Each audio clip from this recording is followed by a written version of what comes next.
Hi everyone, how are you doing this evening? So sorry for the stream starting late. We had a slight problem with a fridge defrosting all over the table. So we had to do a little bit of mopping up there. But first of all, thank you Kenda Curry for your sub. It's nice that you made it to the stream. I'm glad that you could join us for once. And now that we are back to our usual streaming schedule. To the rest of you, good evening, morning, or afternoon, wherever you are. So today, we are going to be painting the new release from Bae Victis. And I'm gonna be doing something a little different from usual. I'm gonna paint like the entire mini from scratch without using any airbrush basing. And that's gonna be difficult for me because I'm too used to my airbrush. Can I just show off some of the pieces that I've already primed with my airbrush because, you know, I love my airbrush. Look at this. Look at this kitty. It's cute. It's also very black, but it's very cute. Get some lighting on it.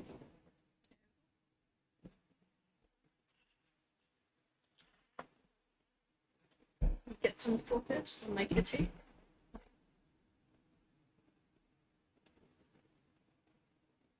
So as you can tell, I had a little bit of purple in there with my initial prime. Just so that I have a bit of more color variance when I'm painting up, because if you're gonna be painting this as like Black Panthers, the problem with that is that you tend to get really boring. Like black, if you just paint it as shades of grey, can be really difficult to get right on tape. So just get a little more interest in that, I tend to do a little bit of purple when I'm painting black, or even like turquoise, so that it looks more interesting. Also, hey John, we have the sculptor himself here today. So here are your cute cats. I think I do have to touch up the priming of this a little bit more, but I do like the way they turned out, especially on a nice base. So these are from the September Bae Victis release, but today I wouldn't be painting these, even though they are very cute and I love them. I'm going to be painting something else from the release.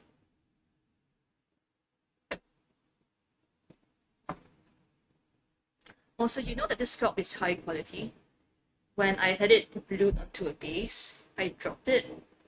It did like this amazing backflip, hit a chair, bounced off the chair onto the floor, and it just came off the base, and the mini is just like, there we go, man. Perfectly fine. Solid. Just cat things. And for those of you who have not seen the rest of the release, these cats also come with modular riders. So I can glue an axe on for this orc.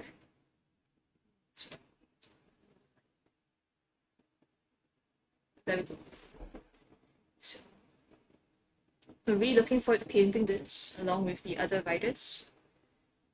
But I'll probably be doing them all at one go because otherwise I'm just gonna get all kinds of weird colors because I don't keep records of what I use for painting.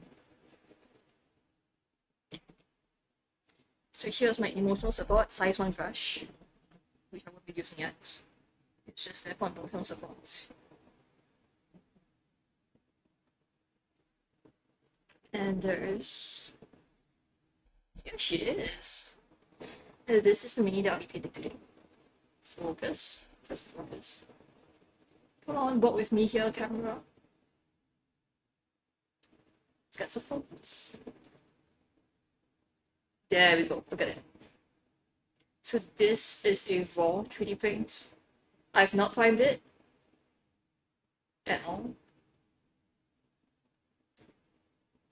I've only removed supports, and not very well because you can kind of see like two tiny supports in the back. Look at that. Sculpted muscle. scratch off these spots. Okay, we good now, boys. So the first thing I'm gonna do is actually kind of just base coat her with a really dark color. And I'm going to do that with a dry brush. So I know a bit back people were talking to me about getting a genital prime if you don't use an airbrush. And I mentioned that you can actually use a dry brush to apply primer really quickly and easily. So that's what I'm going to be doing today.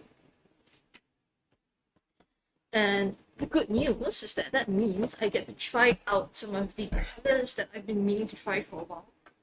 Because the new colors for my Pro Acryl stuff just came into a game store recently and I grabbed them. Which means that I now have an obligation to use them. So they don't just sit around unused, like most of my paints.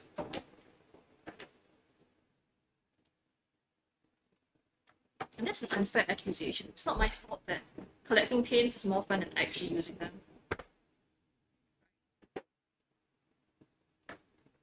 Totally. Okay, so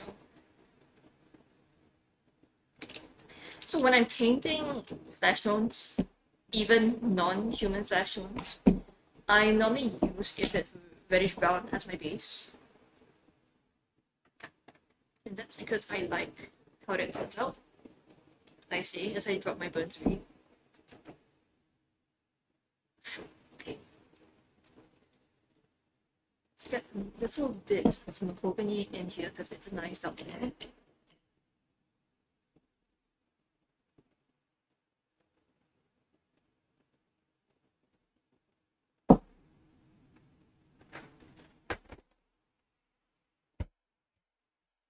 And to be honest, beyond the first few colors, like that I'll be priming it, I've not thought at all about how I want to paint the rest of the orc. Because I don't really paint orcs very often.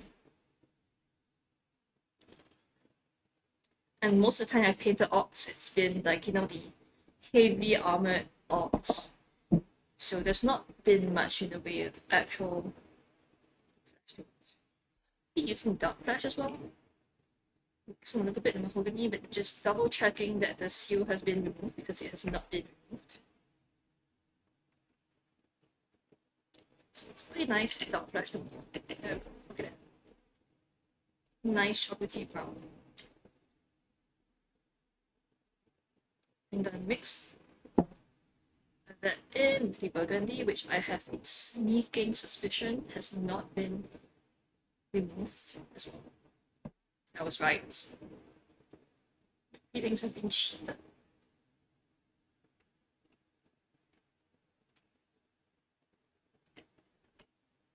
So, pretty colors.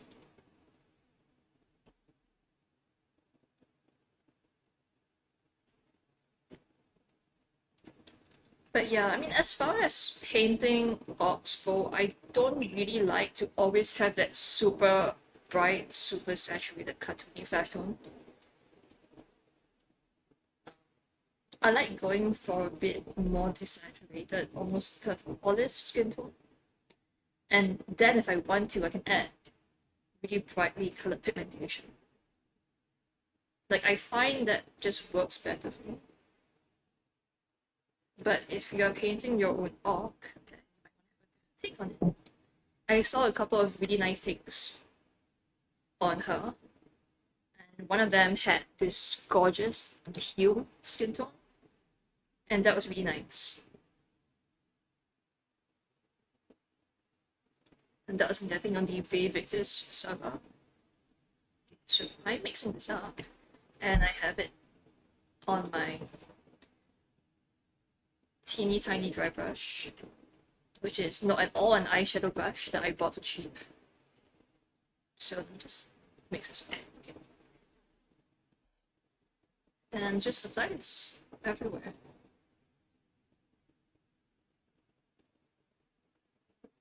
As my shadow color to make sure it gets into all the crevices.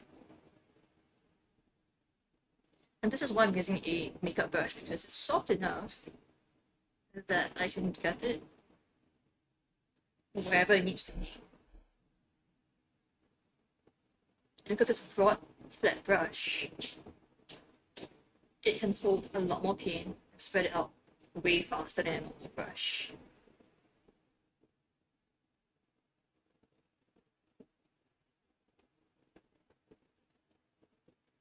So, totally works.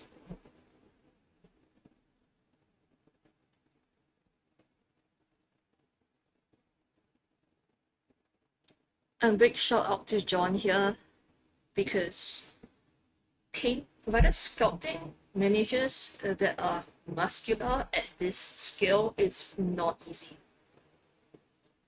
Because you really need to exaggerate everything.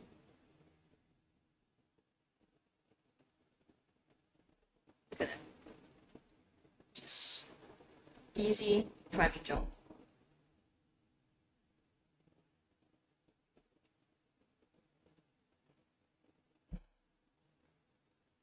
And I also have to paint her feet. So, can I just do that and then let it dry?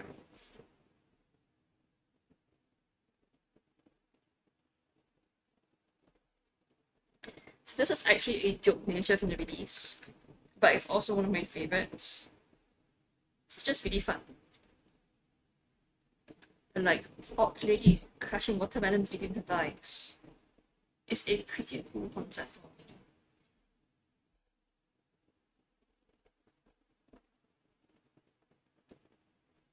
Just washing it off my brush.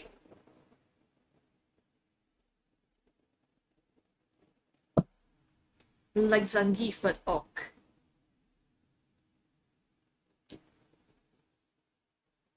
And also in a nice bikini, so not just a mankini.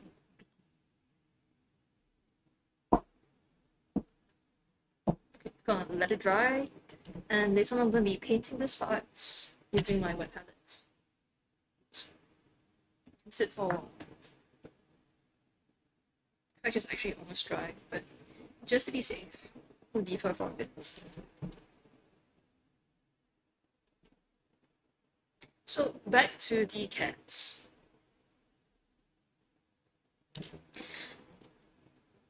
And they're cute right now.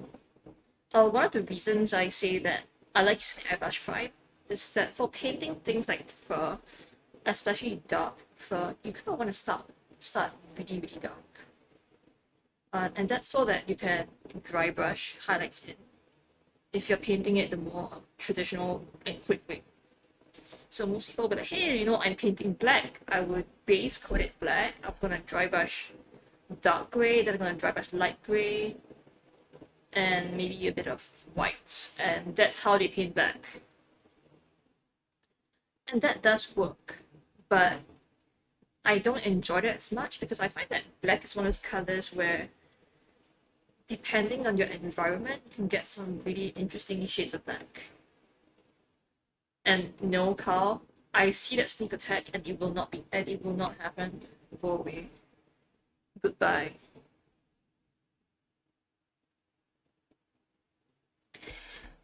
But see, yeah, okay, so that works if you're kind of just painting grey fur. Something that's a bit more of a gradient.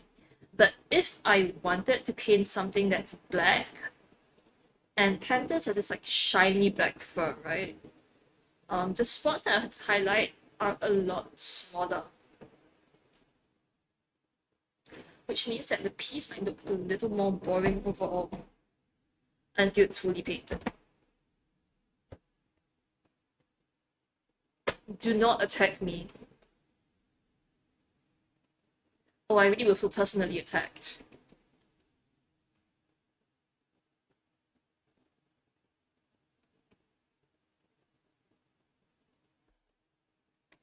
So I guess that most people, if they were trying to do a nice smooth gradient, they'd be like, hey, just use the airbrush. And you can. Airbrush is a wonderful tool. I strongly recommend it, especially if you have a lot of knees that you want to prime in Zenithal the way I do. But it's not always required.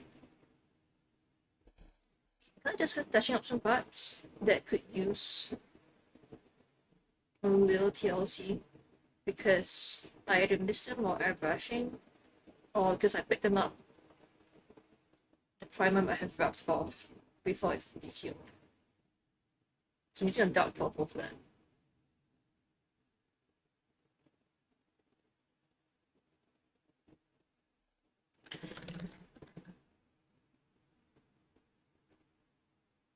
So if I'm gonna paint orcs, they're like green, right? So what if I wanted to paint orcs that had more human skin tones? So I thought paint orcs look more like they're half orcs.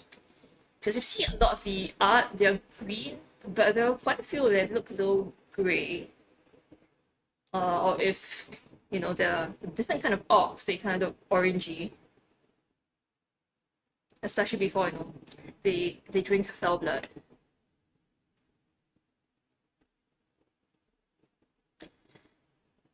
So like, how do you paint that? Will you paint it the exact same way? And I figured, yeah, pretty much you would. So what I plan to do to set orcs is, because I'm using this same base reddish flesh tone color across all of them, it means that I can highlight all of their skin a little differently. And they would still look like, you know, they're similar, just different skin tones.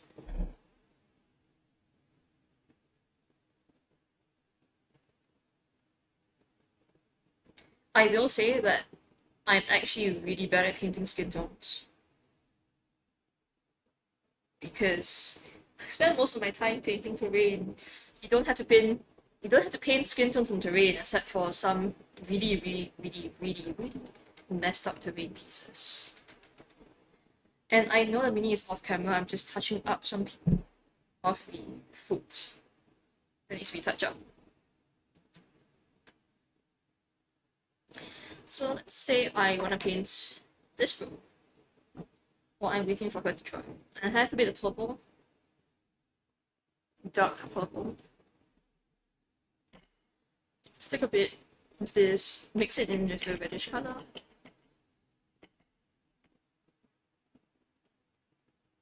Be very thankful that I can hold him by his axe.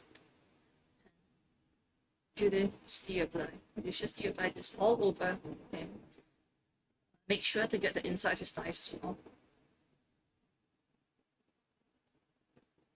That really sounds terrible out of context.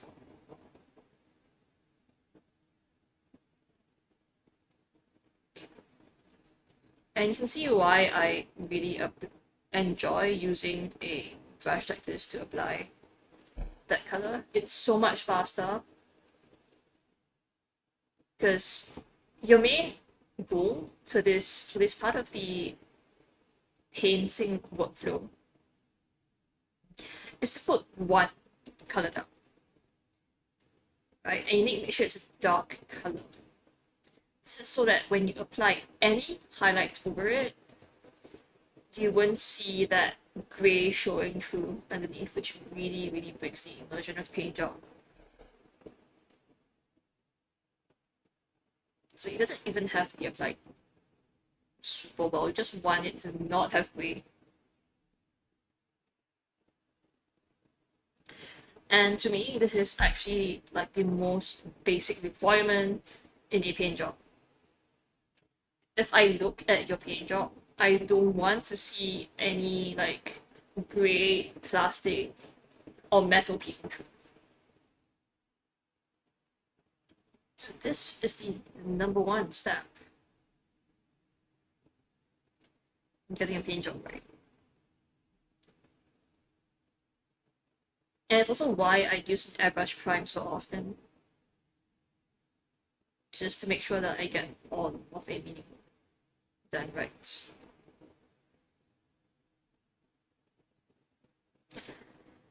If you've ever made the mistake, or well, if you've ever printed a miniature in white resin, you will understand why this step is so important. This is a base coat step. It can be a priming step, depending on whether you're using primer. But this is basically setting the tone for everything else. And I don't want to see gray. So the only part I've left a little bit of gray on is the part of the miniature that I'm holding, which is the axe. But that's okay because we'll probably just paint it a slightly different color. So it's so dark, right? Super dark. And if you put the two of them next to each other,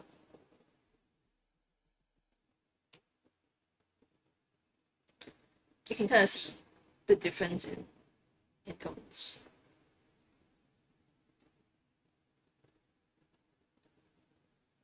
Right. Okay, big barrel I'll do. And leave you there to dry. So for the next step, we're going to be painting some green, and I've not decided on skin tones, like I say. So I kind of just pull out all the greens and greenish tones that I have picked up. So like green here, and I have yellow green, which is like way brighter. I'm just going to flat down like this.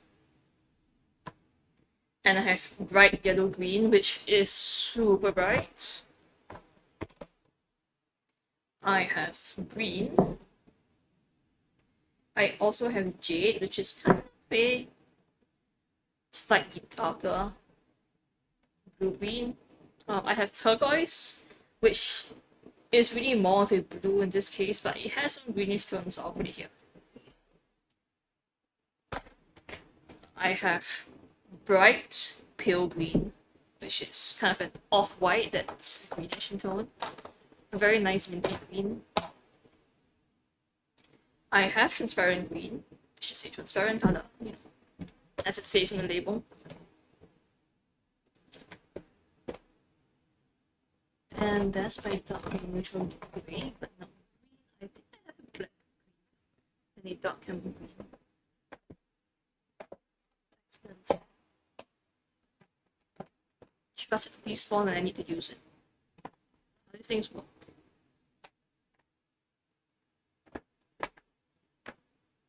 Okay, there we go.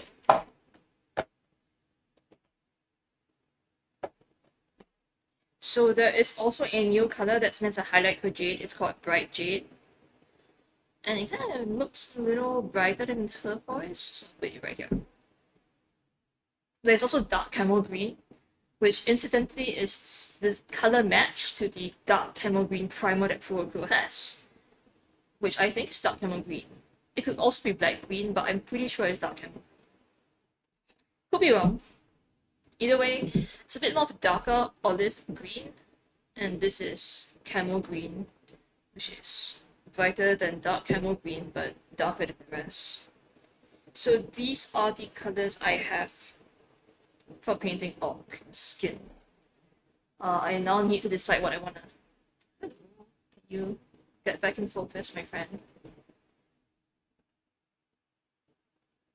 Camera really has not been cooperating recently, has it?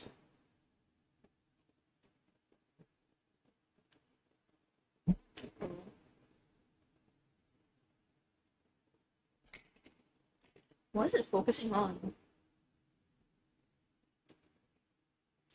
You focus on the A4?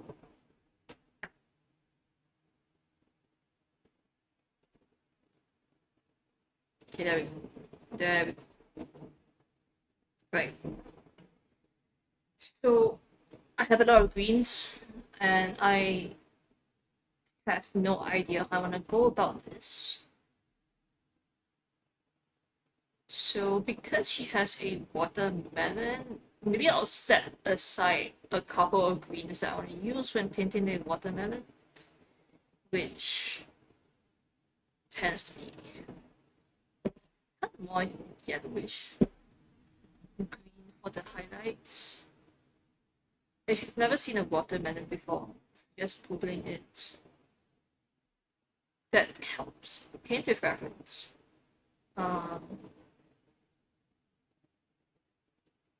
And I think I could just use, I guess, transparent green for the watermelon to go over that. So I'll probably highlight it with the bright pale green and the green. So my watermelon colors are going to be green and bright pale green. And I'm going to go over that. Right. And I'm going to go over that later on with the transparent green to kind of like place it back down.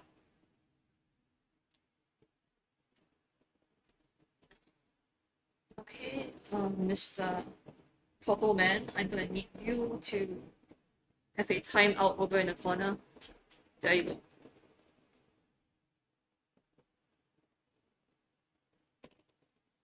So normally when it comes to this step, if I am going to be painting the long way, I normally just start highlighting right away with a green tone.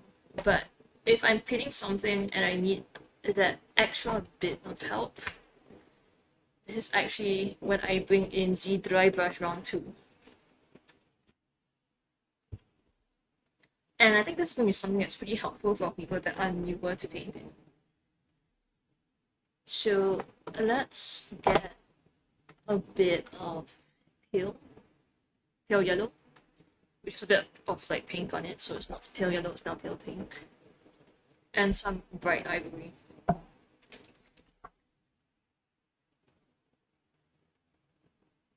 So, wet palette.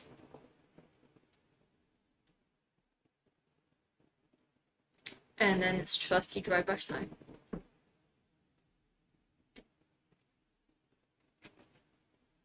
And this is not where you really see the value of having a darker initial color. Okay. It's still very purple, so maybe I'll wash this off and use another dry brush.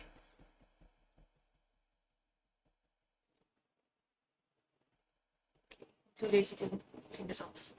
Where are your other dry brushes? In the makeup pack that I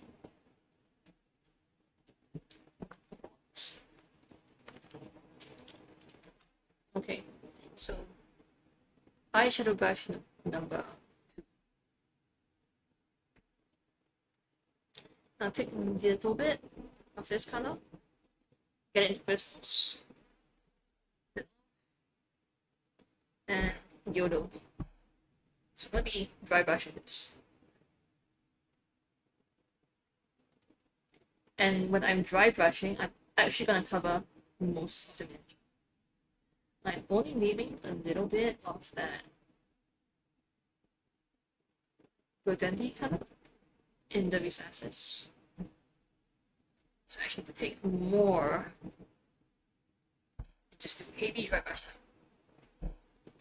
So you can kind of see on this side of the miniature that I've been dry brushing. That's really quite a bit brighter.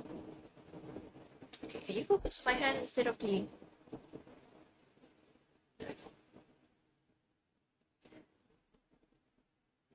So I'm going to be moving the bottles aside because when I don't want it to focus on the bottles, it's now focusing on the bottles. Or hates me. It's going on strike.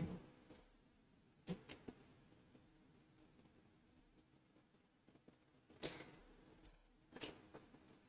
So it's way brighter on one side.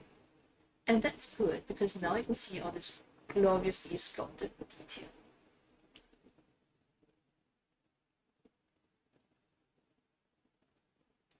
Focus.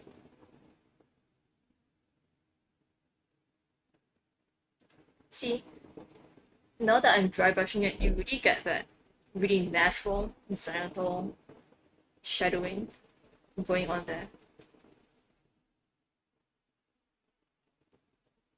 And don't be afraid to go harder on this step, because the brighter you go, the easier it is to work later.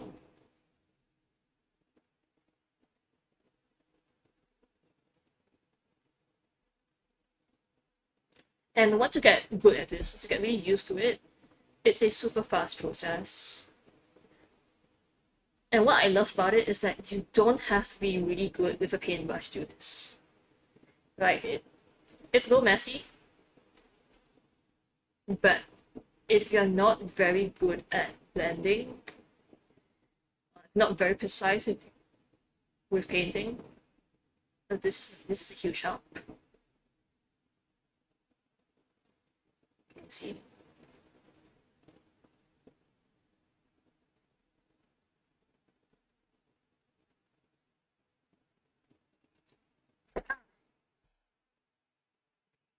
You see? More of that yellow color.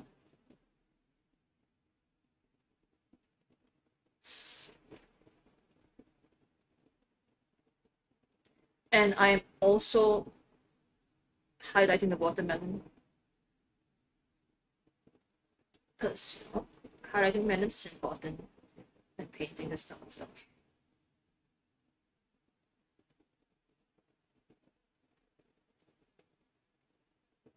Never forget to highlight the melons. Also, this is a great time to double check and notice that you didn't remove any supports.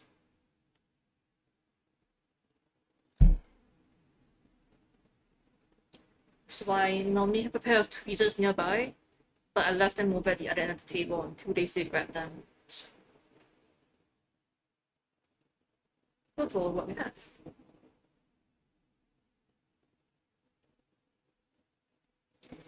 Okay. So you can get some focus on her right now.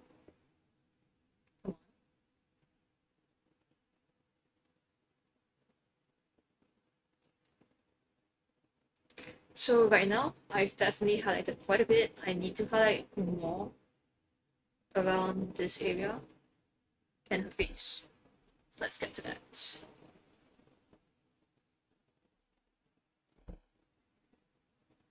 Apply heavy dry brush times.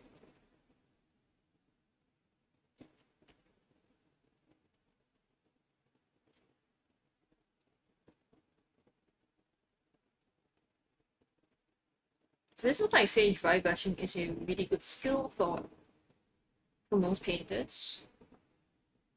But you also need to understand how to apply the dry brush. And not just assume that it's the answer to everything.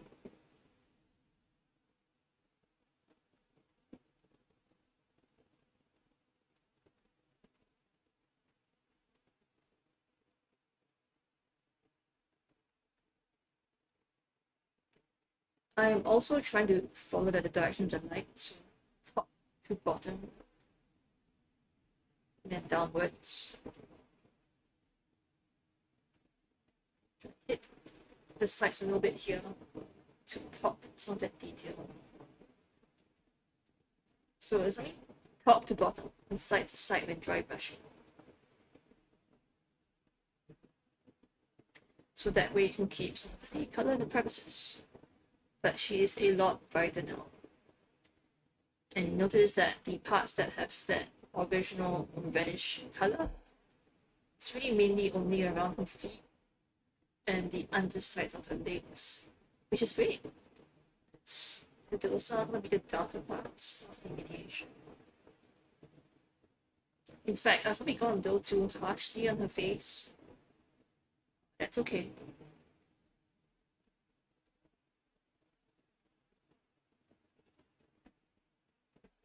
So the next step is using that bright ivory, which is a brighter tone.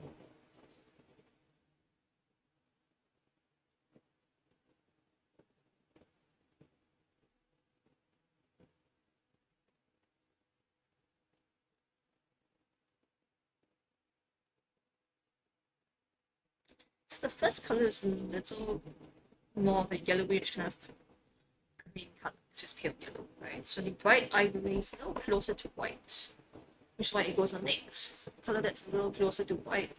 So I'm going to be applying that on the upper parts and the area on the face, which you really want to highlight.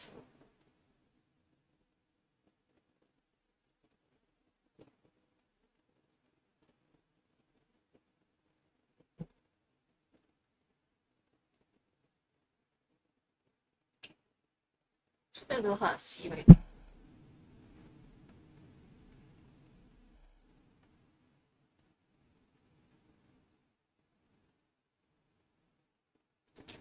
Yeah, that helps. I think. And why am I doing this? Well, that's because if you're not really used to painting, if you don't really paint anatomy really often, it's kind of really hard to figure out the exact shapes of muscles or like how to better paint them. So by doing this selective dry brushing, it helps you to better understand the values that you should be painting.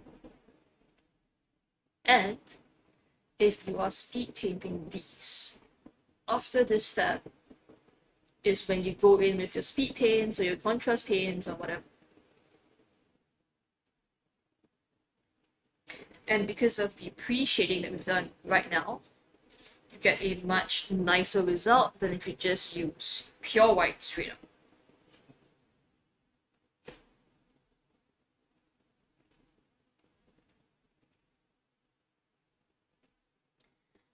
I'm going to demonstrate that shortly by using that transparent green on the watermelon. And you're going to see the difference that the highlighting makes. Okay. I have kind of cleaned out this brush mostly. Dry brush abuse never ends.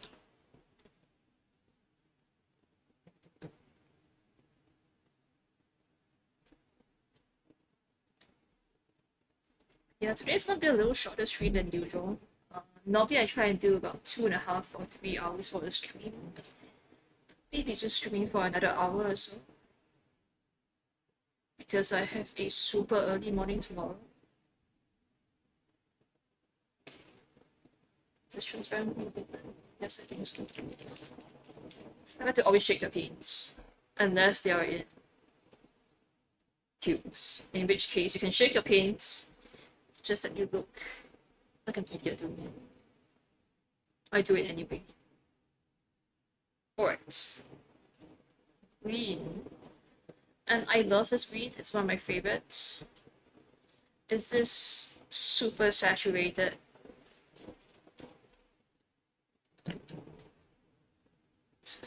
Really nice green. Look at that. It's a really nice kind of jade amber tone. It's a Vidalo green tone. And it's a very rich green. So it's not perfect for something that you want to look very, I guess, very saturated. So the few times that I've used this green, it has been on glow effects, on paintings with really rich green foliage with trees or leaves or whatever.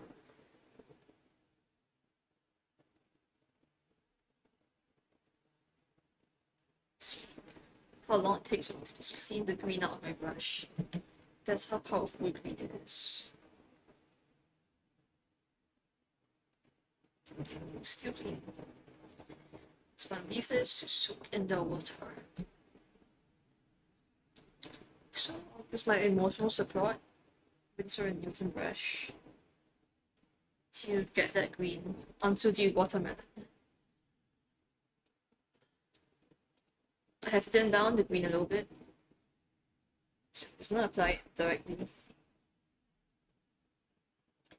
And now is a wonderful time for the FPS to drop and the camera to start being weird. Okay, now we're good.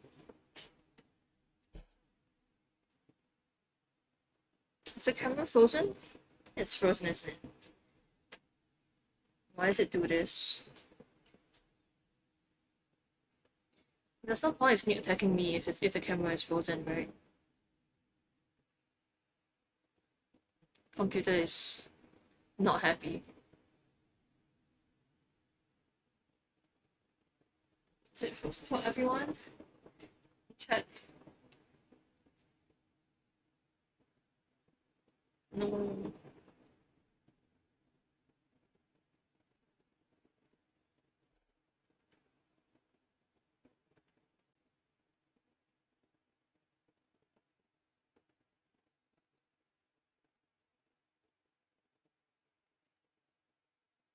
Okay, so on my phone, it looks like it's lagging and jumping a bit.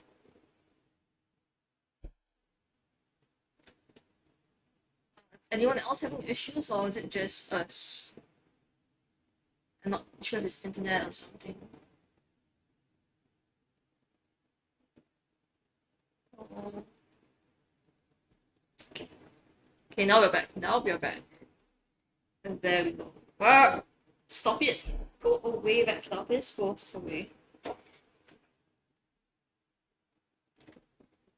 This is Carl's fault. This is Carl's fault. Okay, before the paint on my brush dries, I'm gonna paint that green watermelon. And you will notice that I'm bracing my hands against themselves. And touching low finger, my hand to the mini so that I have a better control for this. Probably need to thin down my green a little bit. I'm doing this because it's too powerful. I need to reduce its power.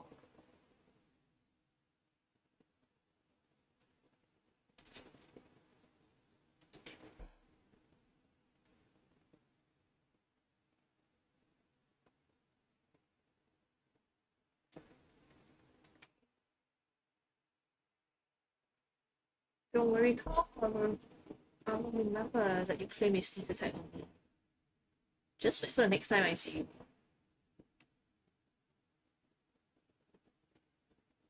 Just wait. Okay. I am applying the green. And as you can tell, it's super bright. It looks almost like glow in the light. And this is the only part I had to be a bit more precise if I would just be painting this. Zoom in on the watermelon, come on.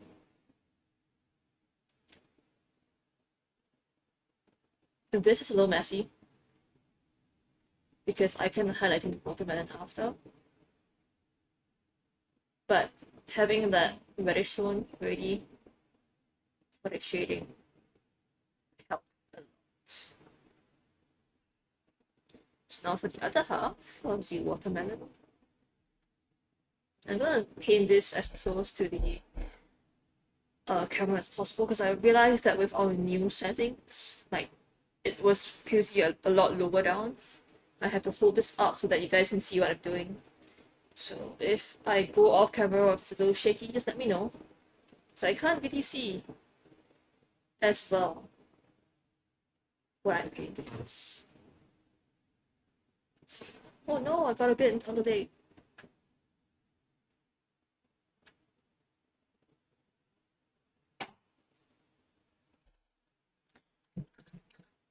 So after the mandatory panic, I'll just take a bit of water and wipe that off before it dries. See? You're safe. No panic.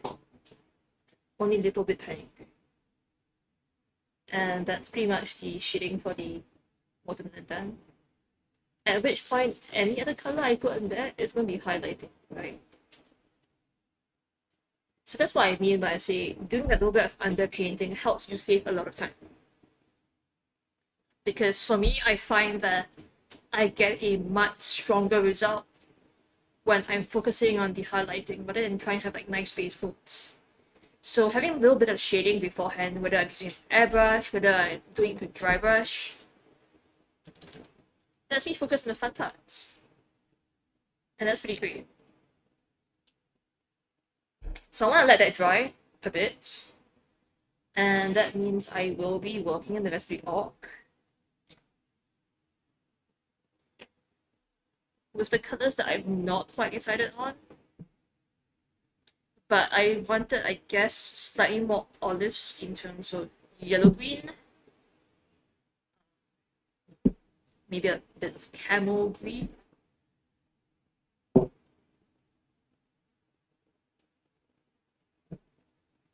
And I'm gonna skip the black green because I'm worried that it's too dark.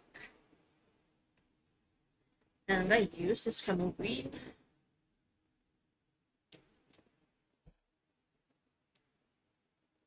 And I'm gonna water it down. So it is possible to have a very transparent effect like I had with the transparent paint, but you have to add enough water to your paint so that it thins down nicely.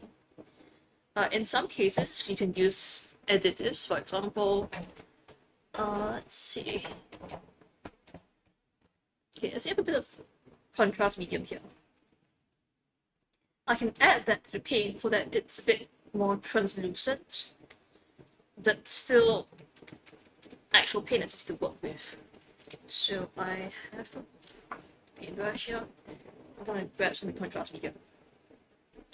I had some matte medium somewhere, but I'm not sure where it's gone to. It's somewhere.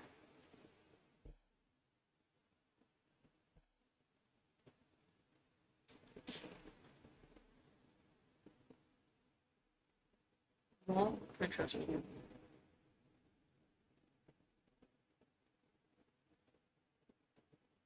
Do not do what I did and put the paintbrush back in the pot with a bit of paint on it.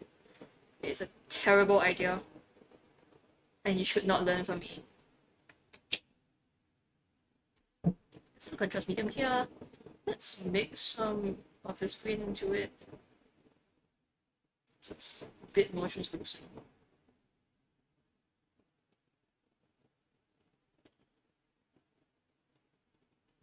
A bit more water. I guess it's easy to work with.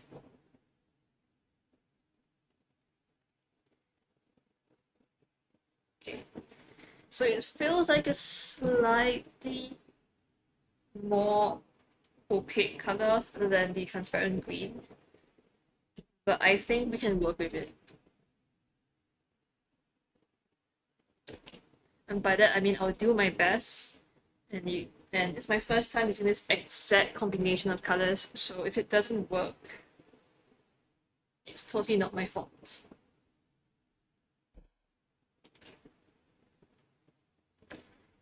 Let's just test it on the legs. Let's apply that translucent green. And can you tell me? Can you see the fact that the color underneath shows through really well?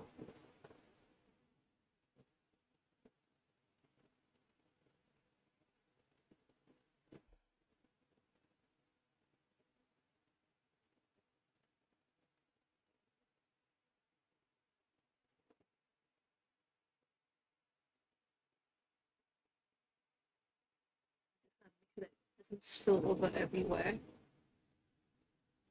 But don't you think it's pretty like decent alt flash tone for something that we didn't spend a lot of time on? So I just need to not paint it onto the fabric. Right, and you have the fake contrast paint that we just made on the right side, and you have the Xanatol Prime version on the left side. So you can see that it's building up nice and easy off skin tone. And sweet, thank you, John. I appreciate that. Really, I just hope that once we finish this thing, we can get the recording up on YouTube, so that we can show people that it's not that difficult to paint some simple skin tones.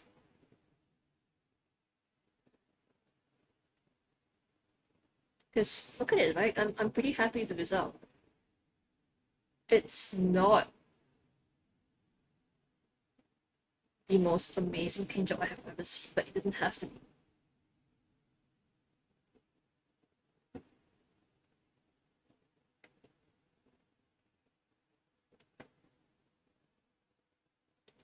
And the nice thing is that because I'm using a translucent paint, when I highlight later on, I can mix a little bit of this translucent paint in doing the highlighting step, and it helps blend the colors together. Focus again.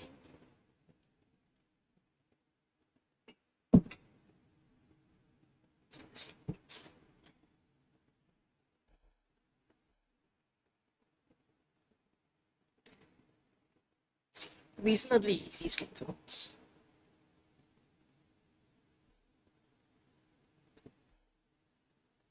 And the nice thing is that if you have a pre-mixed green that is kind of like this tone, you can just use that too. I just wanted to show how I would approach it with the colors that I have on hand, and not just putting stuff on very bottom. So I hope that if it was useful to you, just let me know through here, or if you have me on Discord, just drop me a message. Let's see. Like how the body's painted. That nice yellowish green. And because I had a little bit of pale yellow on there, you can kind of see the pale yellow showing through.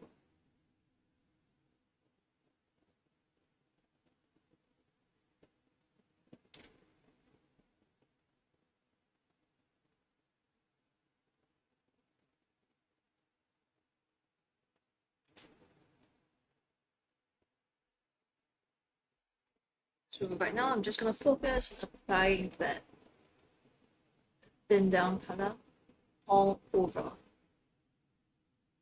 especially in her face.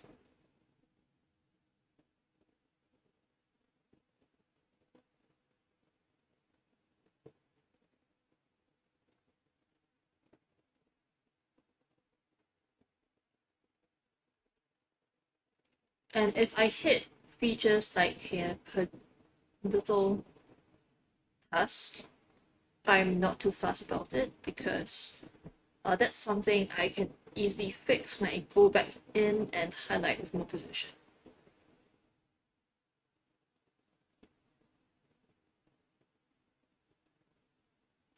Because the color that you're putting down is so translucent that it just ends up looking like a tint. So if I highlight over that, it just looks like there's a little bit of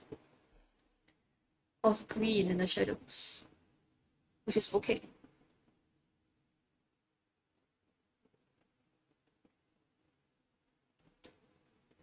Hello, Storyteller 11. Thank you for coming by.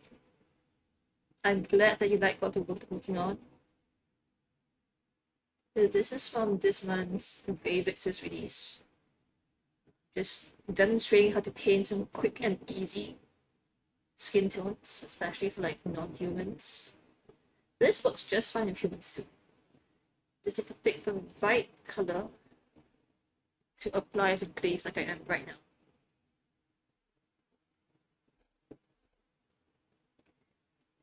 Okay, so apply it to the other side.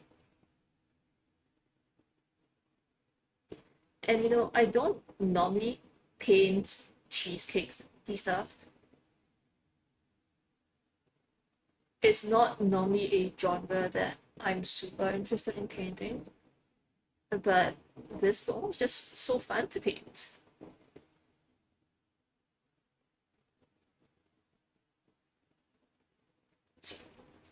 Nice and easy. Zoom in, close up, and try to get her in focus. Come on, camera. There we go. This is what we have so far. So now that I've zoomed in, you can really see like where the little bit of shading from the red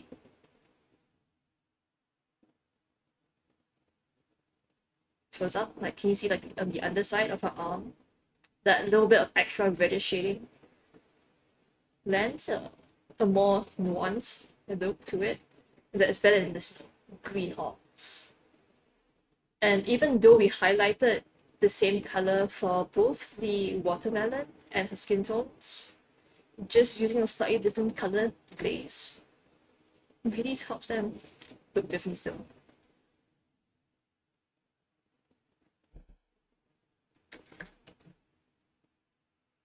So this is a really, really great method for people that are struggling with painting smooth skin tones. Just got a couple of like colors. Have a dark base, reddish base that I'm using here, maybe. And then apply some nice highlights by dry brushing.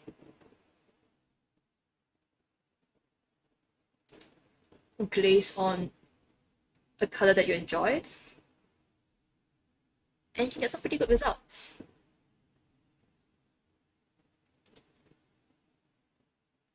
Like, I've heard people say that using techniques like this, using contrast paints, using speed paints is cheating. And that's not true. And yes, the skin tones could totally work for goblins.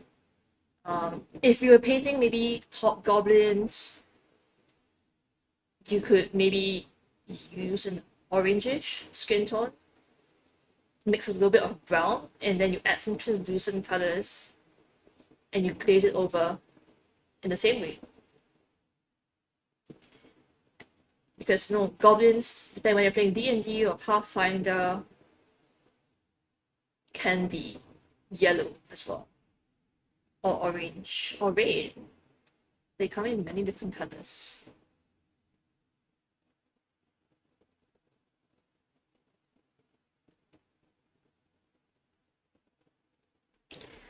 So if you would like, you can watch the video of this where I demonstrated how I dry brush highlight on, and now I'm just glazing on the colors of the skin tone. And in fact, I guess maybe in about a month or so, I'll be painting goblins. And I'll show how I changed this recipe for painting goblins, because next month's Bae Victis release is gonna be some gorgeously armored goblins, and I love my armor. So I think it's a good time for me to show how I paint true metallic metals and do some goblin tones. There we go. Orc tones. She got the muscles. Buff Orc Lady is best Orc Lady.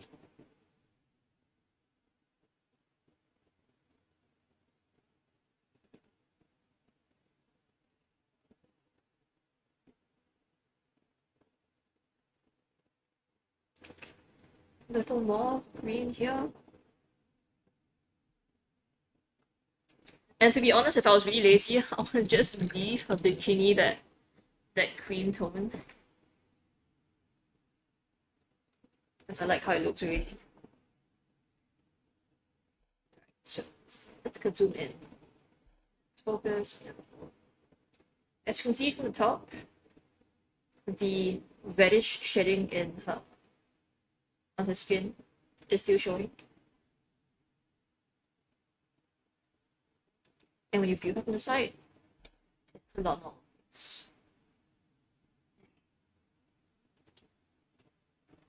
So right now, I'm gonna be touching up the parts I missed. You notice that there's still a little bit of cream just under her arm.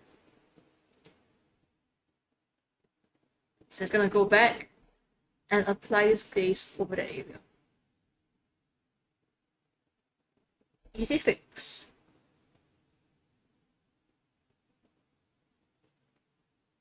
And I think that I need to apply a bit more on the inner side of the tie here.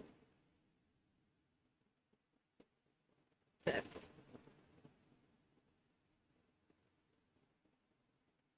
So I guess that if you were totally new to miniature painting, this is a pretty good result to be aiming for. And we did this in under an hour.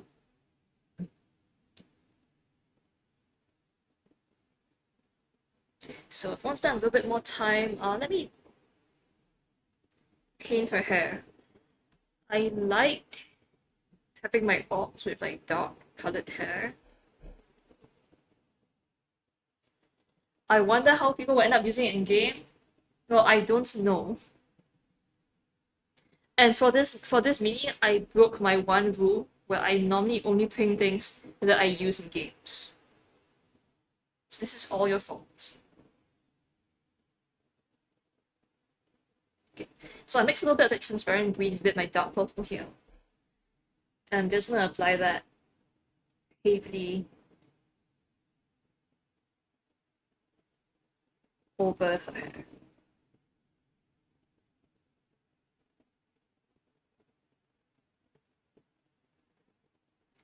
And because of how dark it is, it currently reads as like, you know, near black.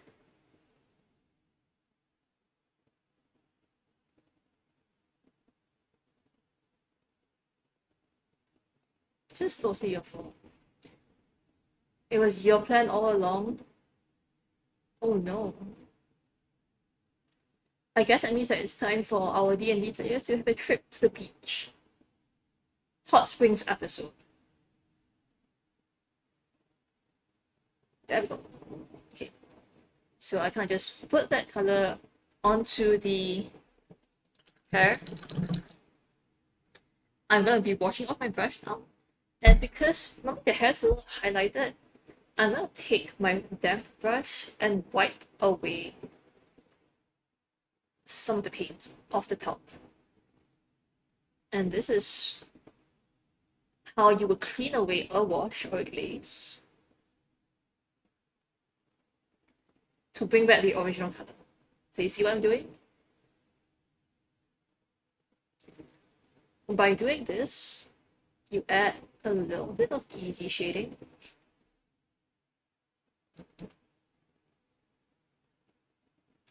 Could definitely use that as a tapping contest. Or maybe if you're doing like a carnival, you could maybe have the orc as one of like the carnival attractions. Like, can you beat the orcish strong woman in her anti-fruit campaign?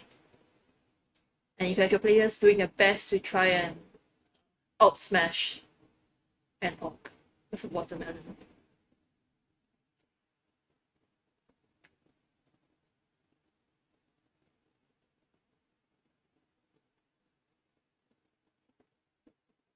And you know how players work, right? It's like spending hours on something for a game? Nah. Getting excited over a random carnival game that the DM came up with to use a new mini that they have. Yep.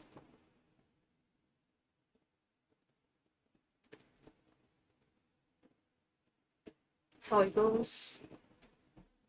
Random carnival games. Everyone does random carnival games.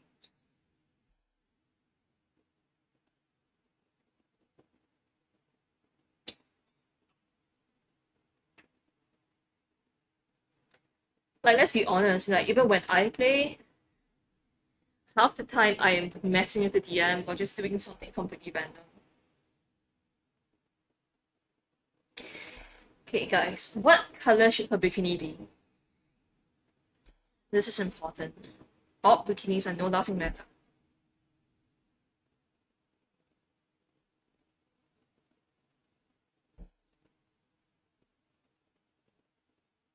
Hey, people love the carnival games in Cat's Paws. Cat's Paws. Why would it be yellow with polka dots? Why? Ugh.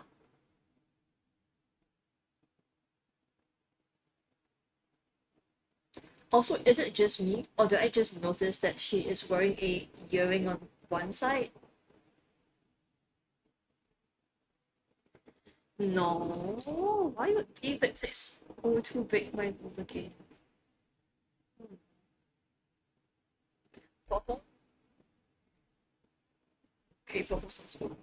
I kind of like the dark purple here already, so let's get some bright.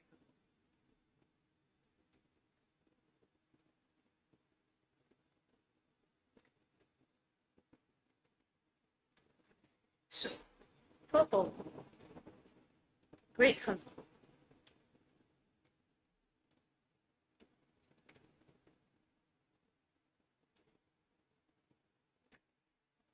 So I'm gonna be using that purple for the highlights. but I will be applying the dark purple first.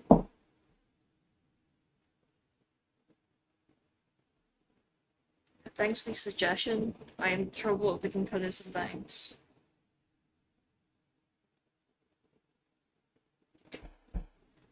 Do I get a hint at what Bae Victis O2 is?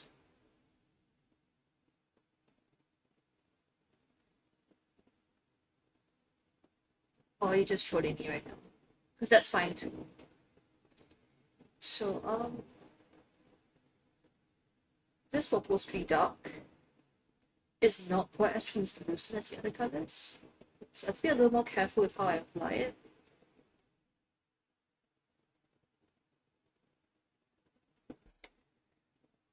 And you will notice that for here, I'm really using the sculpt to my advantage because it sticks out quite a bit from the rest of the sculpt. So I'm kind of using the outer edge to hit my brush, and then just the side of my brush rather than just the tip. And by doing that, it makes it easier for me to hit more of the details.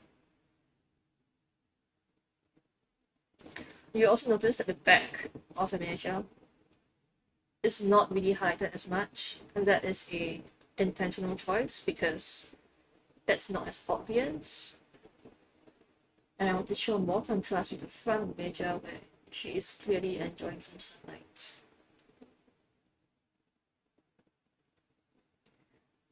Oh no, is that what I was joking about?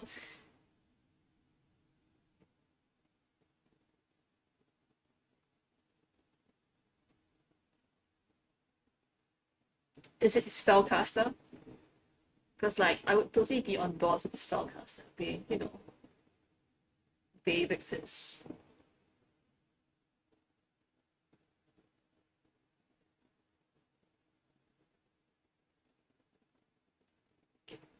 I'll be a little careful here, especially for this one. So if you are a new painter, this kind of painting is definitely going to be the part that's a little difficult. You will want a bright light for it. You want a relatively nice brush. And you want to make sure that you don't have too much paint on your brush. Because I know that a lot of people, when they start out, everyone tells them you need to thin your paints. And that's because they have a lot of paint on the miniature. And then they end up adding too much water to the paint. And then when you touch the miniature, the water just floods the paint everywhere. The real trick is to do what I do. Have that paper towel, sponge or whatever on the side, and unload the paint on your brush onto that first before you go back in and apply that. And it's going to give you a lot more brush control than just haphazardly applying colors.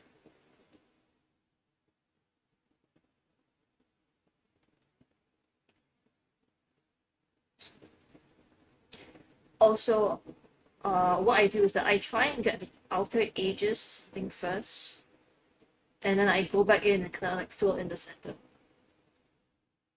It's like painting within the lines or coloring between the lines when you're a kid. And you have a whole bunch of crayons. You paint the intersection parts first, or the parts that are really close to other stuff.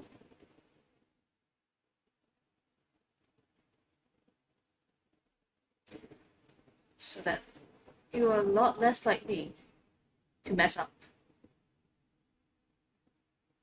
when you cannot fill in the rest of the area.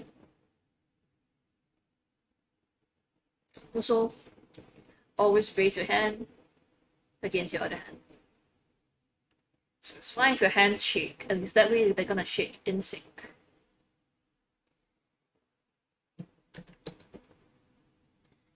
And yes, I love spellcasters.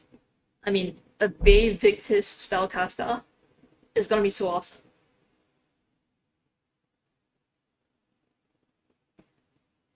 And You know, I kind of reach a point where I have most of the minis I would ever need for a game.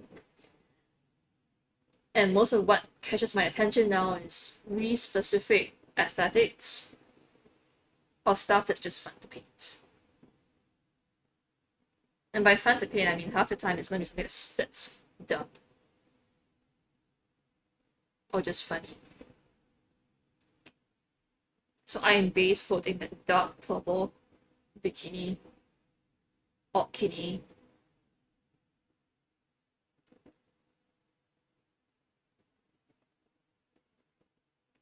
With a knot at the back that is in danger of coming undone.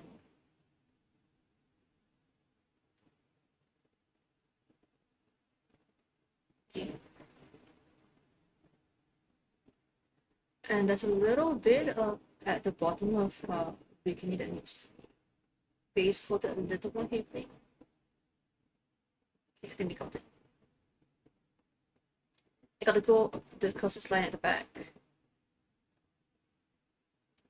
Basically just like this.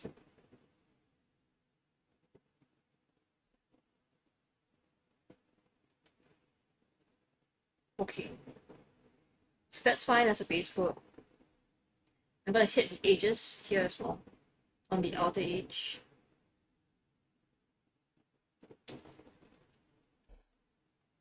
Nice and easy. And now for the highlights. So easy highlight.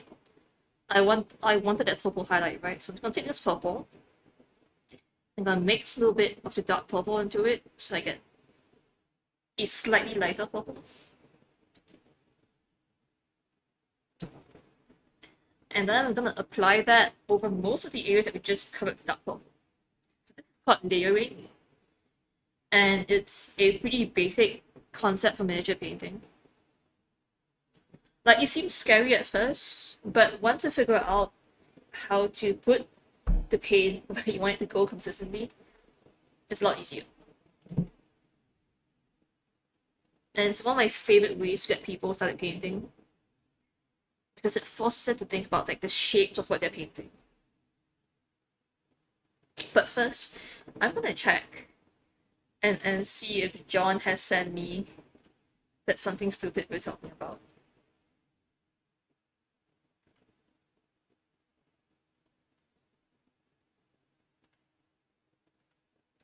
Is it on Facebook or like Discord?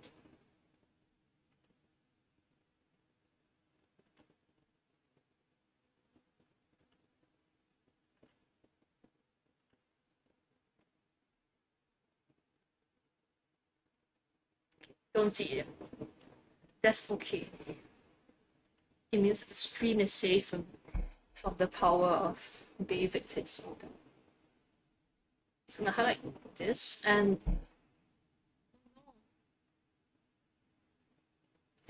it is lagging a bit. Okay.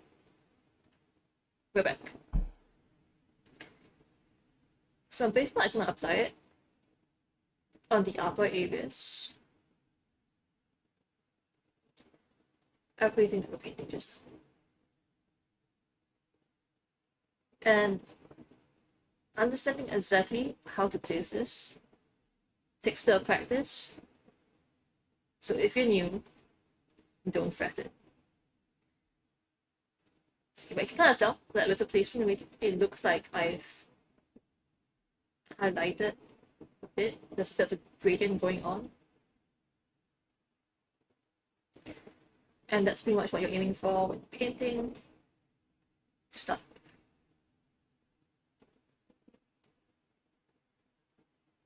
And to be honest, you should not worry about blending as much when you're just starting. Try and get the colors into the right places first. Blending comes naturally. Or it's just a matter of spending extra time on your menu. So right now, just hitting the upper areas. My paint is not super thin for this, because I kind of already mix these two colors. So this is what we call a transition color. When I put this color down, and I use that brighter color later on to highlight, it will make it look as though there was a gradient between the two colors. And mixing transition colors is a very important step in painting because it lets you paint nicer gradients with limited colors. So, oops, I got a little bit of purple onto the skin tone there. That's fine. Just wash off my brush and clean it up. Unfortunately, it is almost dry, so I'm gonna have to clean that up later instead. Or I can just take a little bit of this yellow-green on its own and kind of paint that on the edge.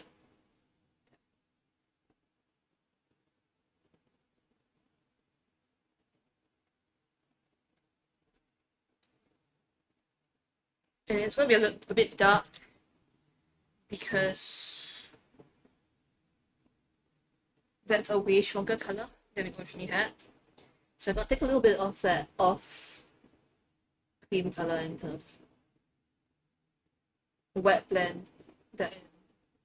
I'm not sure if it's going to turn out super nicely, but hey, I'm going to be highlighting some skin tones. Yay!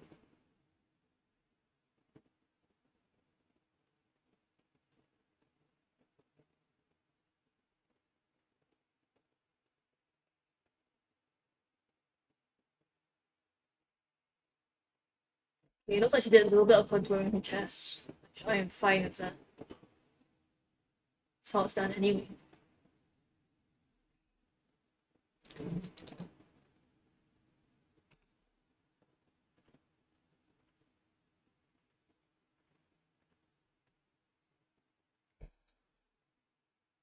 So quick look at where we're at so far. Just doing a little bit of highlighting on the bikini. And I've kind of applied that purple most of where I want it to go already. So I'm just gonna do a quick, really what I call like spot highlight for that purple. And it's just pure purple. I'm just gonna apply it along the edges of the fabric because that's what tends to catch the light. And along like the upper portions. Just a little bit of shading. And you know, if there's a fabric fold, you apply it to like the upper and outer parts of the fold because light can get into the inside of the fold.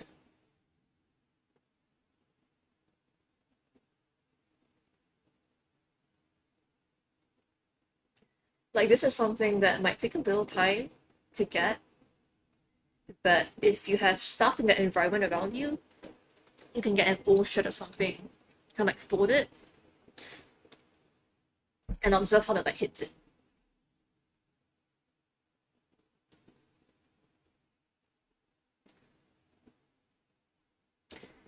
And I wouldn't worry too much about being very realistic about what you're painting, because you're painting at a super tiny scale. And everything at this scale needs to be exaggerated.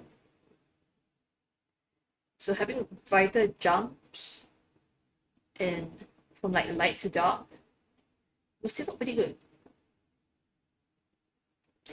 For example, I did a pretty big jump from light to dark. Just let me zoom in on the lower half of the bikini.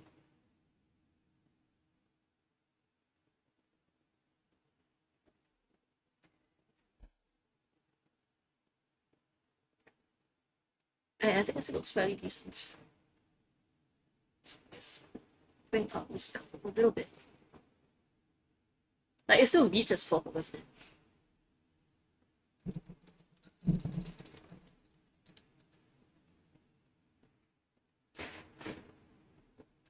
So I'm just being a little careful here and hit up her eyebrows because I forgot about those.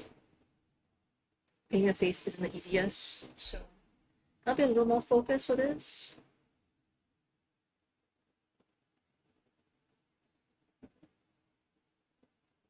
But if I mess up, it's not a super big deal.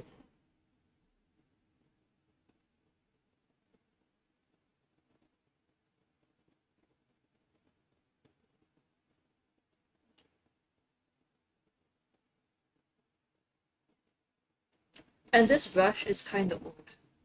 It's like the tip has been a little worn down over time. Which means that it's not as precise as some of my other brushes. But, I mean, it really depends on how precise you need to be. So you can tell that, yeah, definitely the eyebrows could use a little bit of work. Maybe I'll get my more detail-friendly brush and do that.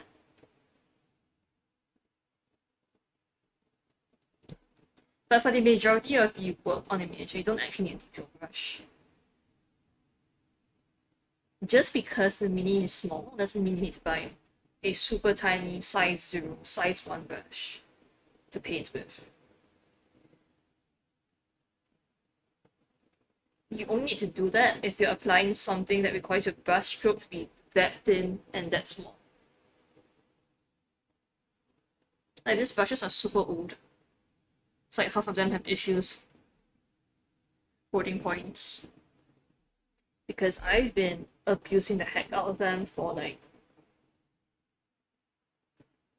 years. Like absolutely years.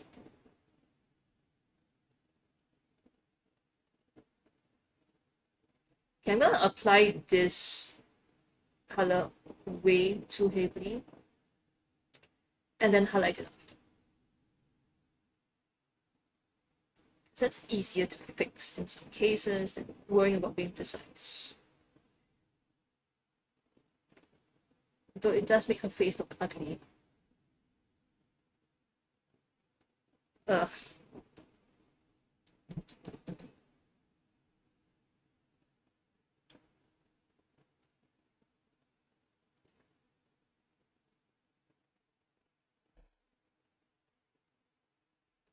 I'm gonna go in and darken her eyes as well. And just block out the eye socket with that dark purple. So when I paint it later, I can just highlight out from there.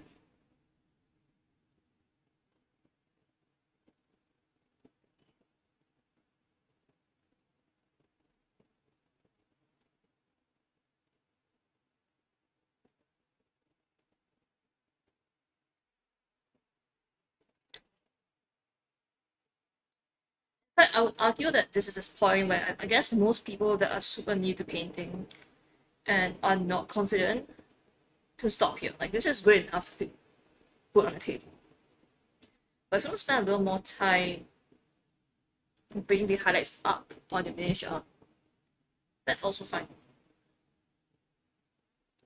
So I'm gonna take a little of the original pale yellow color and with this translucent green that I mixed, I'm gonna mix that in with the pale yellow. And I've built a highlight color that I can use to highlight over the green.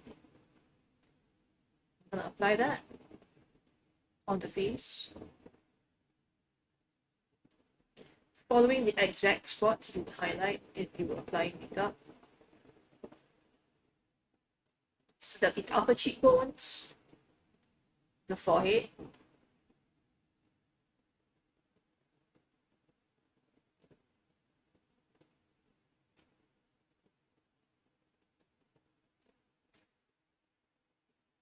the area just above the eyebrows.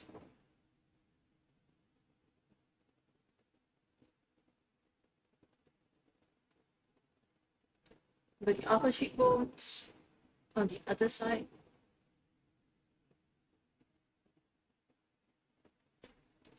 So let's get a bit of a look at what we've done so far. upper cheekbones, a little bit around the chin,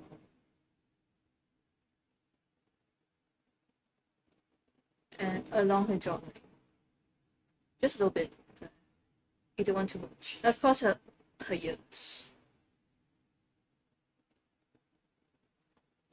Like, this is a little extra. Like I said, you don't have to do it.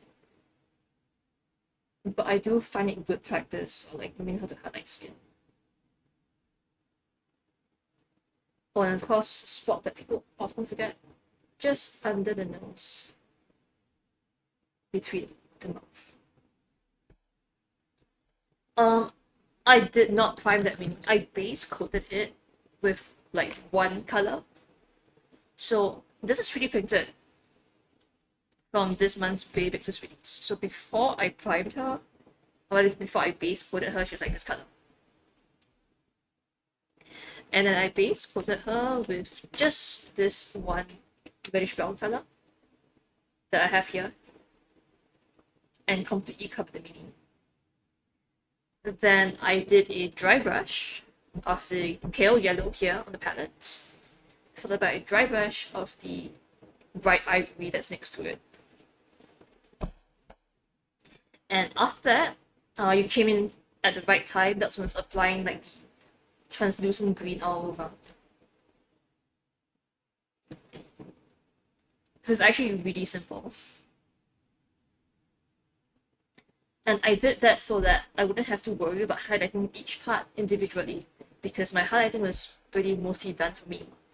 And when I apply that translucent color over, I can decide if I want to spend more time highlighting something else, or, you know, just moving on.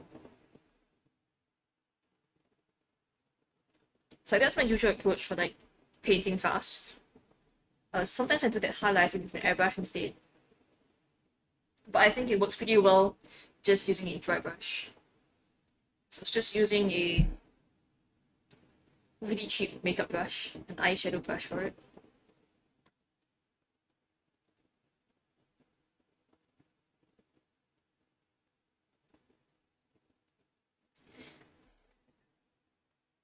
Yeah, and doing a genital prime like that is a great idea if you're new, because it shows you where your details are going, which parts are bright, which parts are not.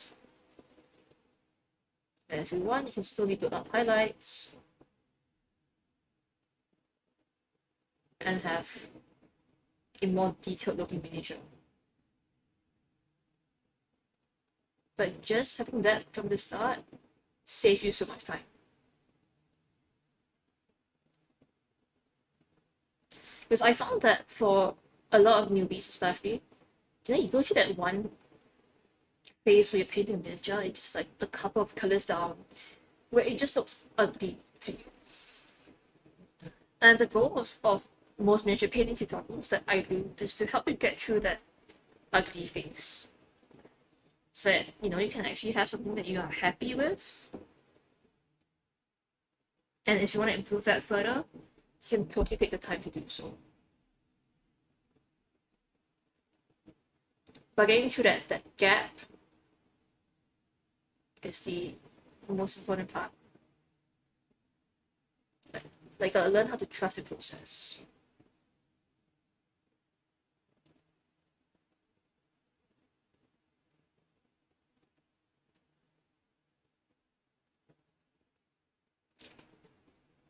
So I'll probably not highlight the face much more. I think the way it looks pretty bright. And right now I should probably just block in eye whites.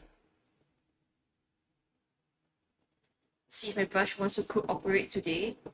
Okay, let me see me try and paint eyes on the stream. If I mess up, it's live. So you have to see me curse and swear in miniature.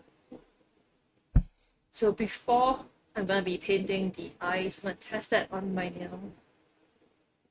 See if you can draw a nice straight line. It looks okay. Let's try this. YOLO. So I've had that dark purple already. Now the goal is to kind of hit the eye whites inside.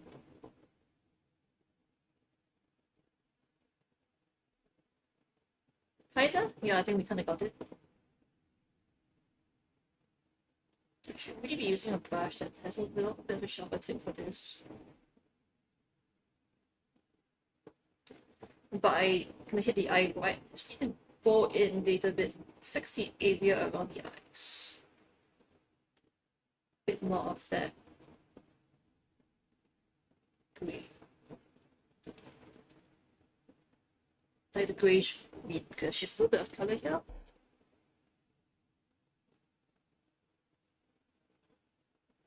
Okay. So let's get a little bit of that green in here.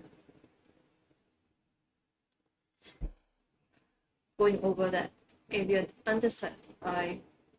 Just entirely in shadow.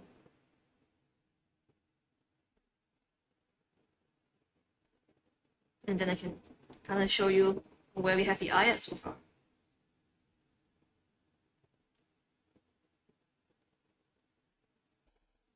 So believe it or not, even if you've gotten pretty good at painting, things like painting eyes and small details still have a little bit of trial and error. Like you can still mess up even if you're an amazing painter. So being unafraid to fix mistakes is really important.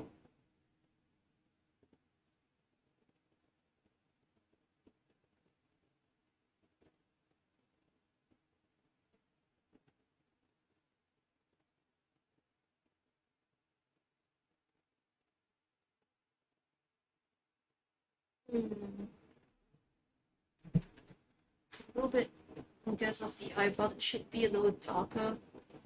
So now let me paint that in. And in this case, I actually want to do this. I want to hold the mini upside down so I can paint the underside of the eyebrow a little more easily. And I sometimes do this while painting eyes as well, so it's easier to get at them.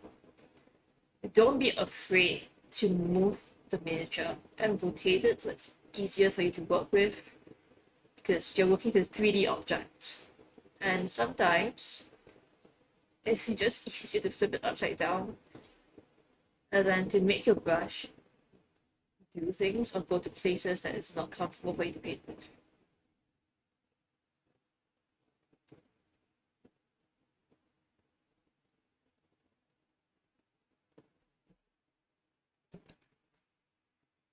So there are a lot of times when, like, if I'm painting the underside of an arm, I'm just gonna flip the entire thing. I'll be like, here, let me try and paint something. And rotating the mini in all directions is also a good way to check for mistakes you've made. So right now, I am not really happy with how the face looks. Look at that.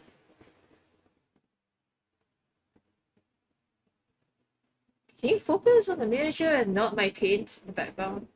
You're right. Like that dark color on there. Yep, totally messed up. I need to go back and cover up the parts that should be a darker purple. So I realized that the eyebrow is a lot darker than it should be.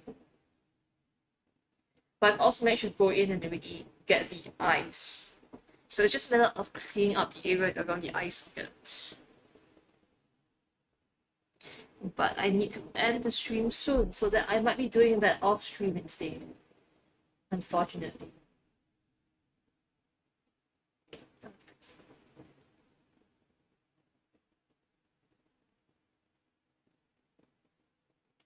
Which is sad, because that's something that would be really good to be showing on stream. You get to see live all the mistakes that I'm making and me swearing at myself as I'm trying to fix them.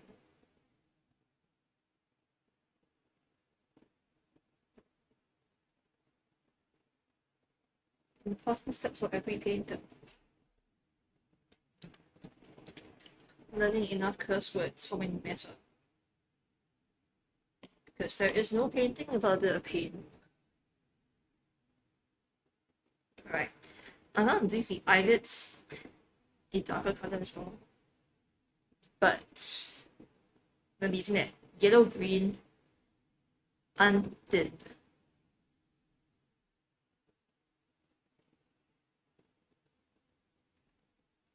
Okay. So let's paint. Here we go.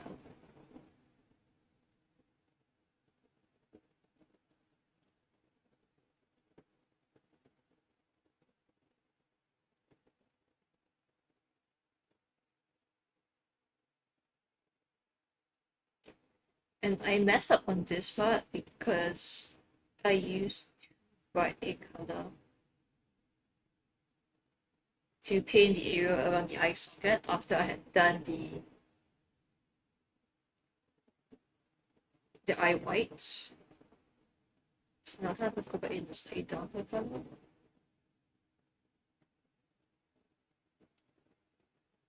Which is not a problem,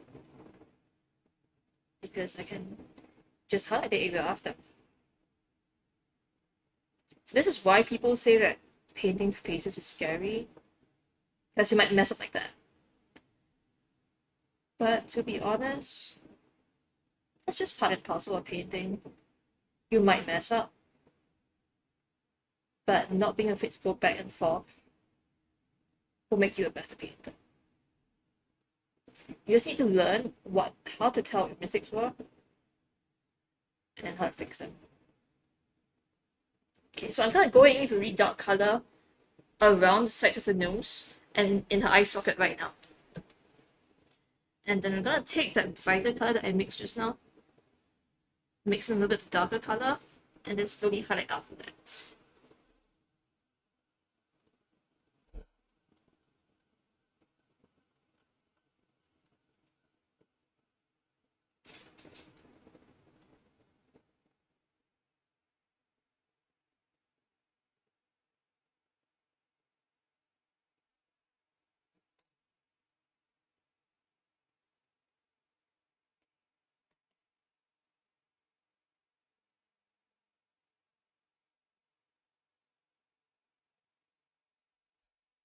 Totally messed up here, but that's okay. Let's bring the lamp a little closer so you guys can see in more detail the face. It's a little bit of focus. See. Right now, there's a lot of dark colors here, so I need to highlight side of the nose and blend that in. A little bit late. I'll be ending maybe 10 minutes or so. But you know, you're never too late to drop by and say hi. So hi. Good evening. Thanks for dropping by anyway, even if you're late. I appreciate it.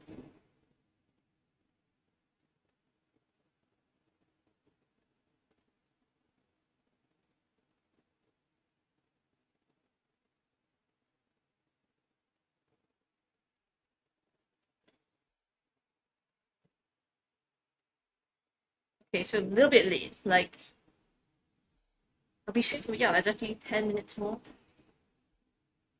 Or whenever I finish this one part, because sometimes I get really focused on something and I want to finish that bit before I end the stream. So right now I'm fixing the nose and face area. I don't need to be perfect, but I would like it to be a little better than what we have so far.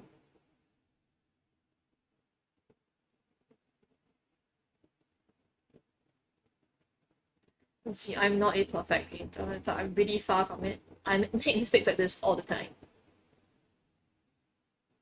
So what I'm going to do is just build that color back up around the nose again.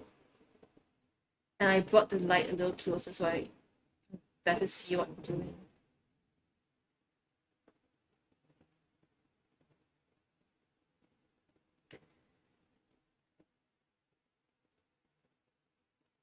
Please don't drink paint water. Don't worry.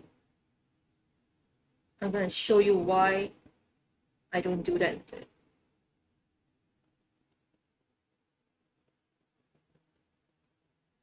Though I've gotten very close to drinking paint.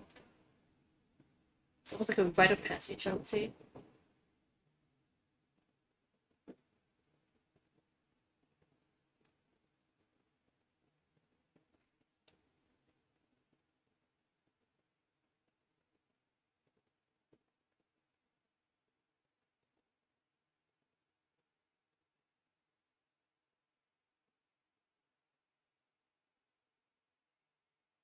So let's zoom back in again compared to like a few minutes ago.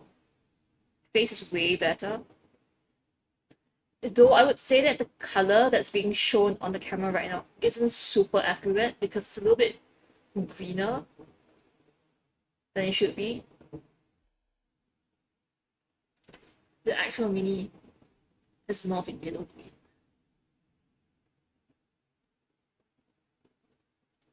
But that happens. And this is a pretty good stopping point. I'm just gonna take a little bit of that bright ivory, touch it to the bright yellow, and then quickly highlight her little teeth. Cusp. And if I mess up, you can take me to task.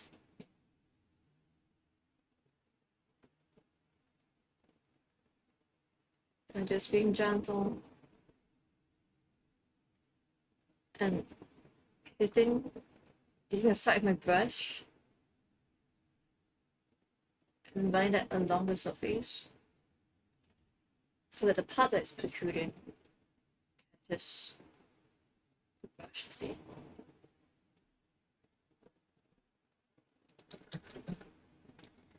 That's because depending on what kind of paint you're using, there might be pigments in your paint that are not the most healthy. So I just don't drink paint water. Unless because I'm drinking some like iced milk tea.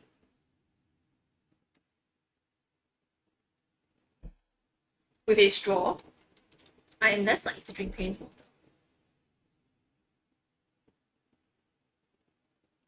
But if I was not careful, this does look like something that you could mistake for paint water.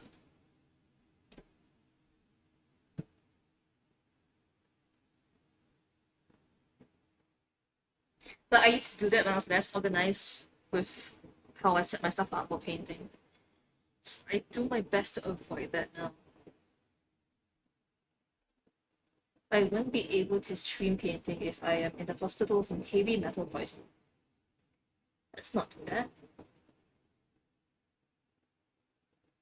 Okay, I hit the tip.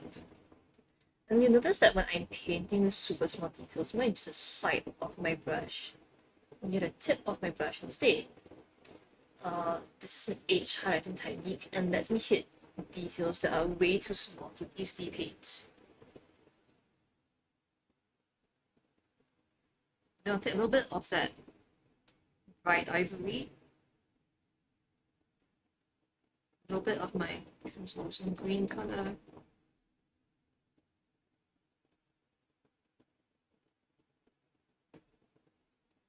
one more to ivory in there.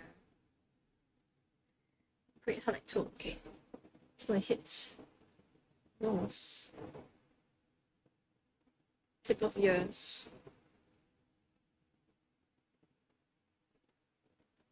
And I think the part that I totally forgot is that it's a watermelon. Oh no, I forgot to add a bit more color to the inside the watermelon, which is normally this really kind of pink kind of tone.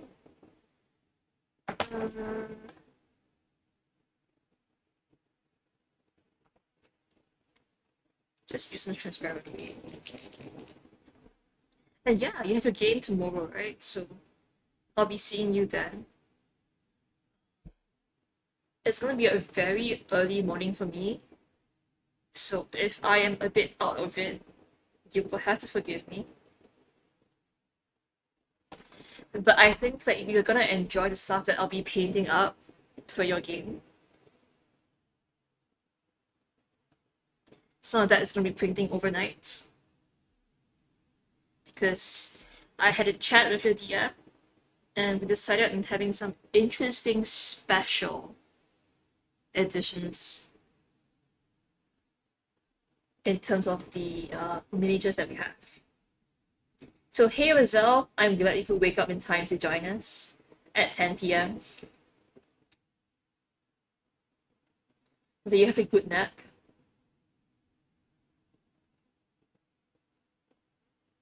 So adding some transparent red to the watermelon, which makes it look a little bright. Especially when it's like still wet. It's better let me look for it. But it's okay.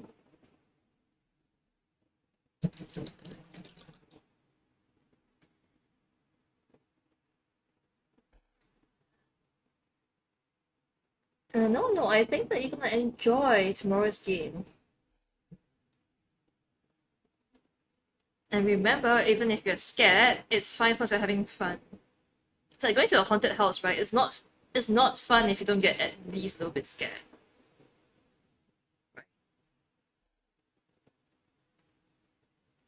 Because I'm the kind of person who goes to a haunted house and doesn't get scared. And it's honestly not as fun.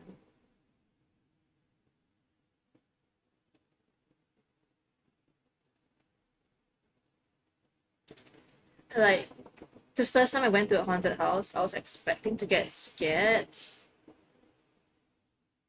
But one of the ghosts left something on the floor. And then I think they almost stepped on it and slipped. So I like grabbed them. I grabbed the item on the floor. And I was like, hey, you should be careful leaving this on the floor. Someone might step on it and fall. Are you okay? And I just gave it back to the ghost. And they were just there like, I'm just gonna retreat back to my corner now.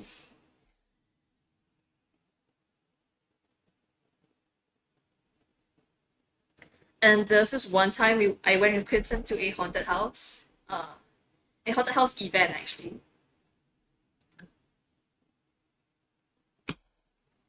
And I was kind of like gesturing. I was like, hey, I bet that there's going to be something coming out of this wall. And then, through the fact, someone opened a hinge in the wall and they lunged out right into my hand. I was like, no, oh no, are you alright? Oh, I'm sorry about that. Also, I think your eyeliner needs to be added on. And the ghost just stared at me and then retreated backwards and just closed the hinge door. I'm sorry.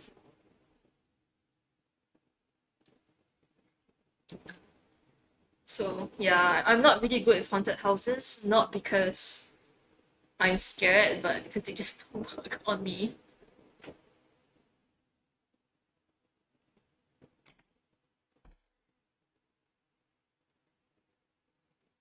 So like, I kind of treat them like a tourist. I just kind of like run in and like, hey, this looks scary. Oh, that's a really cool special effect.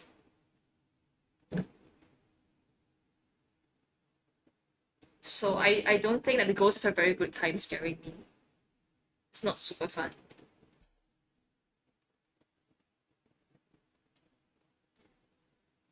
Oh hey, hello Smitty Meats. You are extremely meaty. Thank you for the follow, I appreciate that. We're just wrapping up the stream and I'm just talking about my experience with haunted houses. And how I don't really find them scary. Like, I think the only time I actually got scared in a haunted house was because they had this infinity mirror thing going on.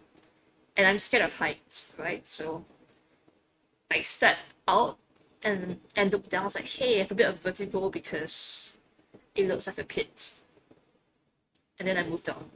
So does it count as being scared? It should, right? Like Rose says that she wouldn't even dare to enter a haunted house. So that just means that we need to run a really scary D&D game for her. Yeah, I think that it's almost Halloween and it's a great time to run the Wingstop for people. So thanks for the reminder. We definitely need to run something scary and spooky for you when you next play with us. In fact, I'm sure that the module that they'll be playing tomorrow can have some small changes made so that it's a little spookier, a little more tense.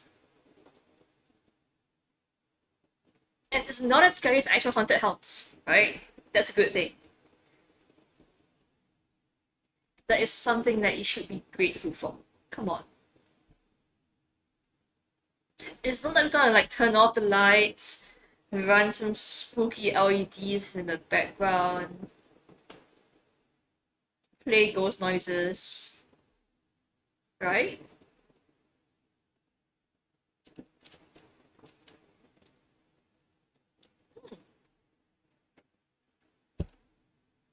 It could be worse.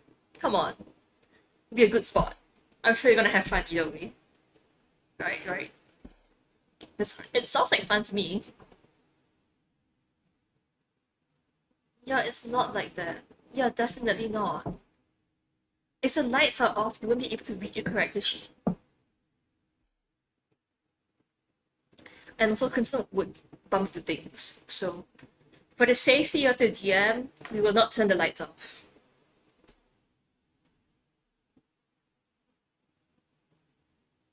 It's important to maintain workplace safety.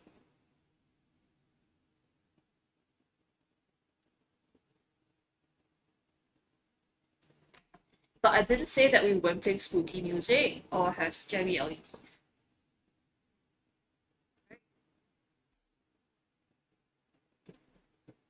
So you would like to see in the dark? Okay, I guess it's since you want that. Look, you don't need the space to be dark to see Jason bump into stuff. That's like a daily occurrence.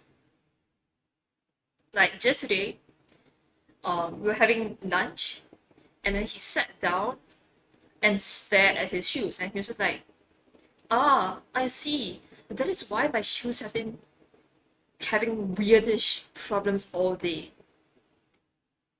And I was like, "What do you mean?" And he said, "Well, it's because my shoelaces are untied." Oh, hey, bro, yeah, cool, cool. Nice to have more Singaporeans here. Because we are Singapore based and it's 10 p.m. rather than 8 a.m. or 10 a.m. for you Americans. So this dude just goes, "Yeah, I've been having weirdish problems because my shoelaces are untied." And I was like, "You mean in all the hours that you've been walking around, you've not realized that your shoelaces are untied, even though you've had problems with your shoes?" It's like, yeah. This man is a very interesting person.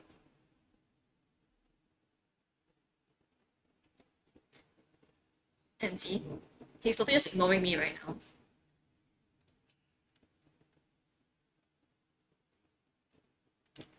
Unhappy frowny face. Like, look, dude, I would not have so many stories to tell about you if you didn't give everyone so much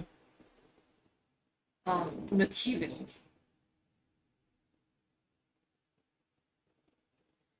But it's okay, we get it. Just admit it. You're a dope. So, anyway, now I was just kind of like wrapping up a stream. I painted this miniature on the stream.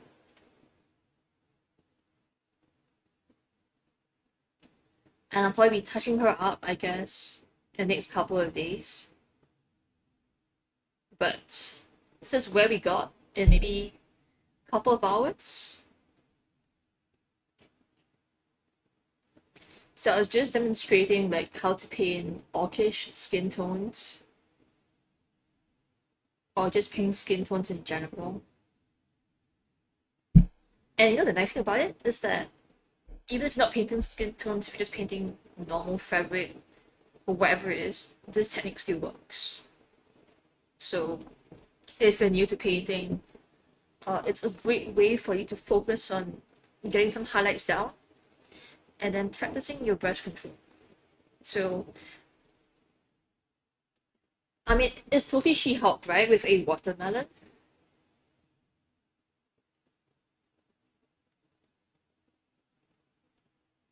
Look at that.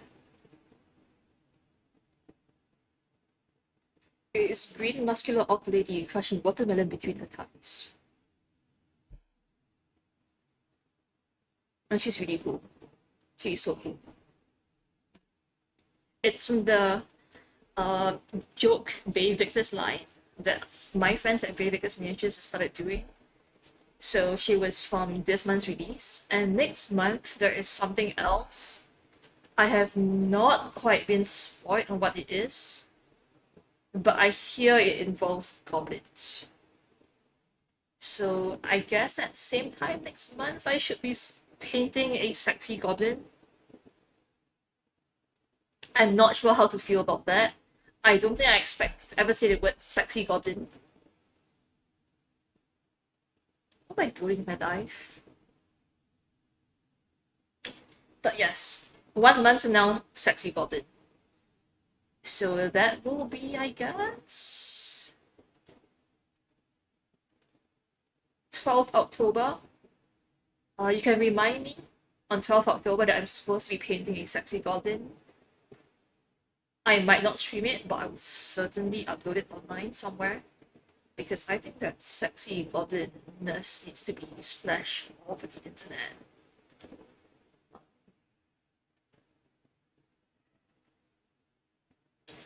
I mean, I don't spend time on Twitter. And I don't exactly read like the tags or stuff out loud.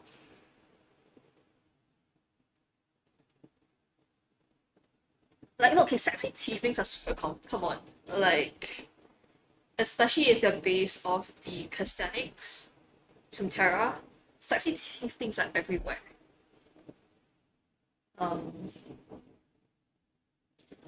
Sexy orcs, yeah, sure, I can see it, especially if you go into like muscles like She-Hulk.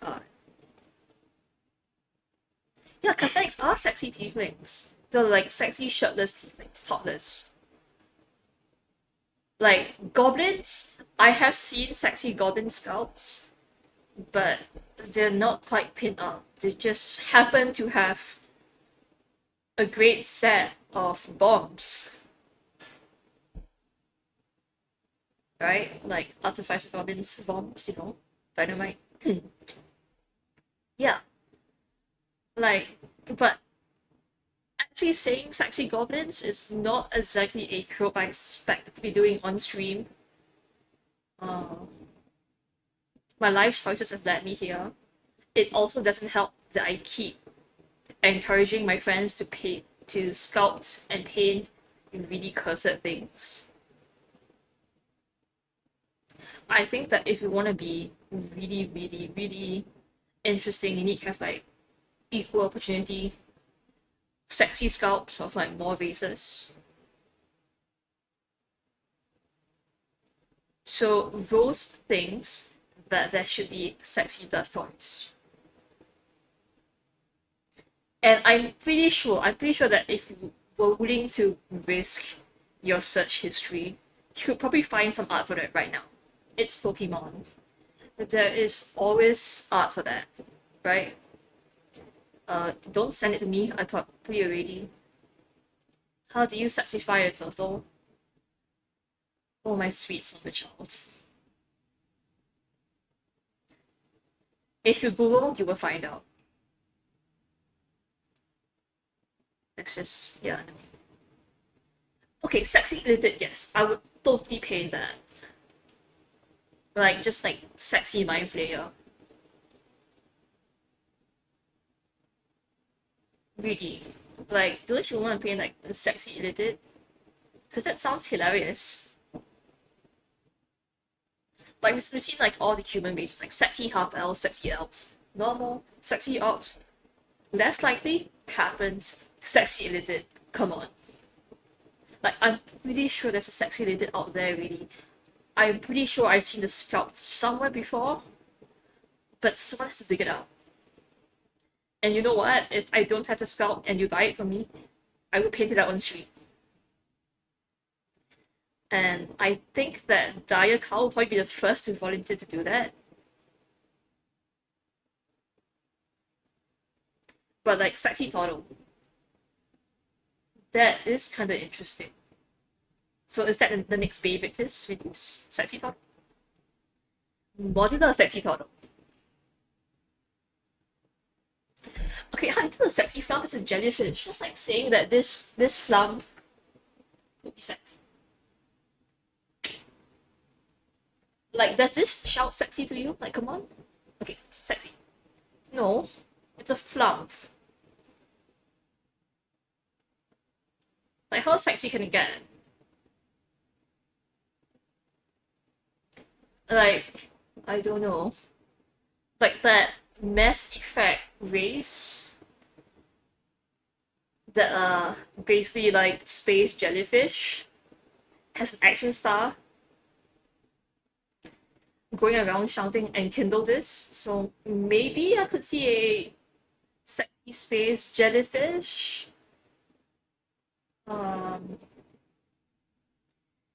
With some artfully arranged tentacles. But also like why? Why would anyone do that? That is so cute. Why would you do that to a poor flam? Come on, guys.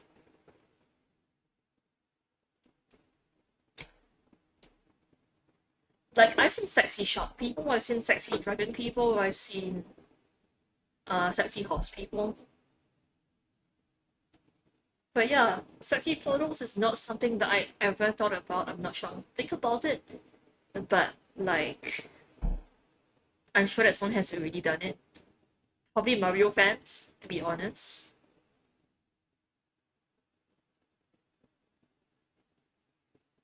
Yeah, let's not think about it too much. And hey, artfully arranged tentacles is a great way to imply shapes and anatomy that we don't really want to think about too much on stream. Will make this even more not safe for work. It is pretty not safe for work. I mean, I'm painting like an old lady crushing watermelons. I'm not sure how safe for work that is, but we'll see. Either way, does anyone have any questions for me?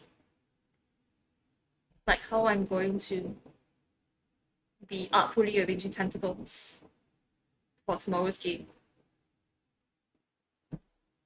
Get these. Okay. Less than 2 hours of work. Not bad.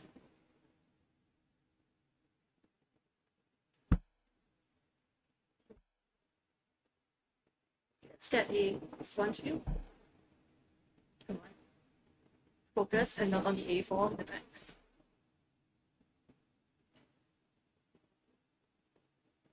Not too bad. I just need to like highlight her abs,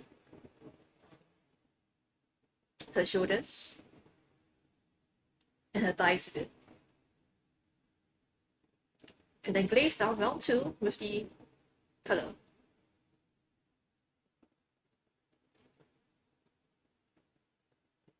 And there you have it, guys. Sexy orc lady. Hashtag She-Hulk. Too bad she's not wearing like a blazer.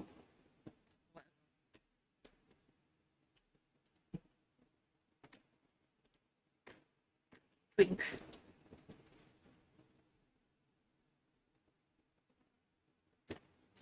Also, I just got news earlier on from one of my friends that the contest that I joined with painting the Vermilion Bird, you know, my Red Phoenix friend, I wasn't one of the winners, but I was one of the top few in a special mention out of like the top 10. Or was it 20? Well, yeah, that turned out pretty well. I'm quite happy. Because I rushed that miniature in like 14 hours, less than that. And I feel like I could have done better, but I'm pretty new to contest, so doing well for something like that was unexpected. And I'm really happy about it, so yay! And the good news is that now our players have a big burp, firebird fan that might be scaring the hell out of them. But in any case, it's about time to end the stream. Our next stream will likely be on Monday for Crimson's D&D stream. And yeah, let's raid someone. Find me someone to raid. Come on. You guys have any suggestions on who to raid? But our next stream on Monday is likely gonna be Crimson's D&D stream. So that's how it is.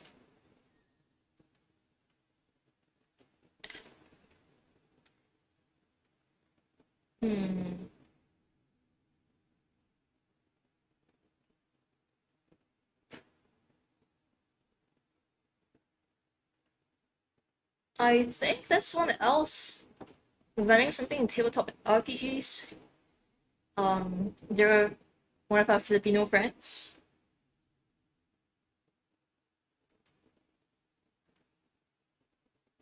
So I think we can jump over and raid her.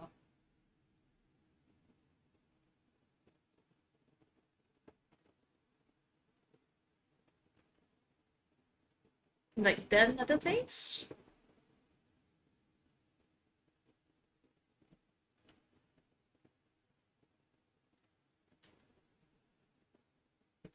Yeah, I'm kind of looking forward to tomorrow's D&D game. I think it's gonna be really fun because I've not seen anyone run this in a while.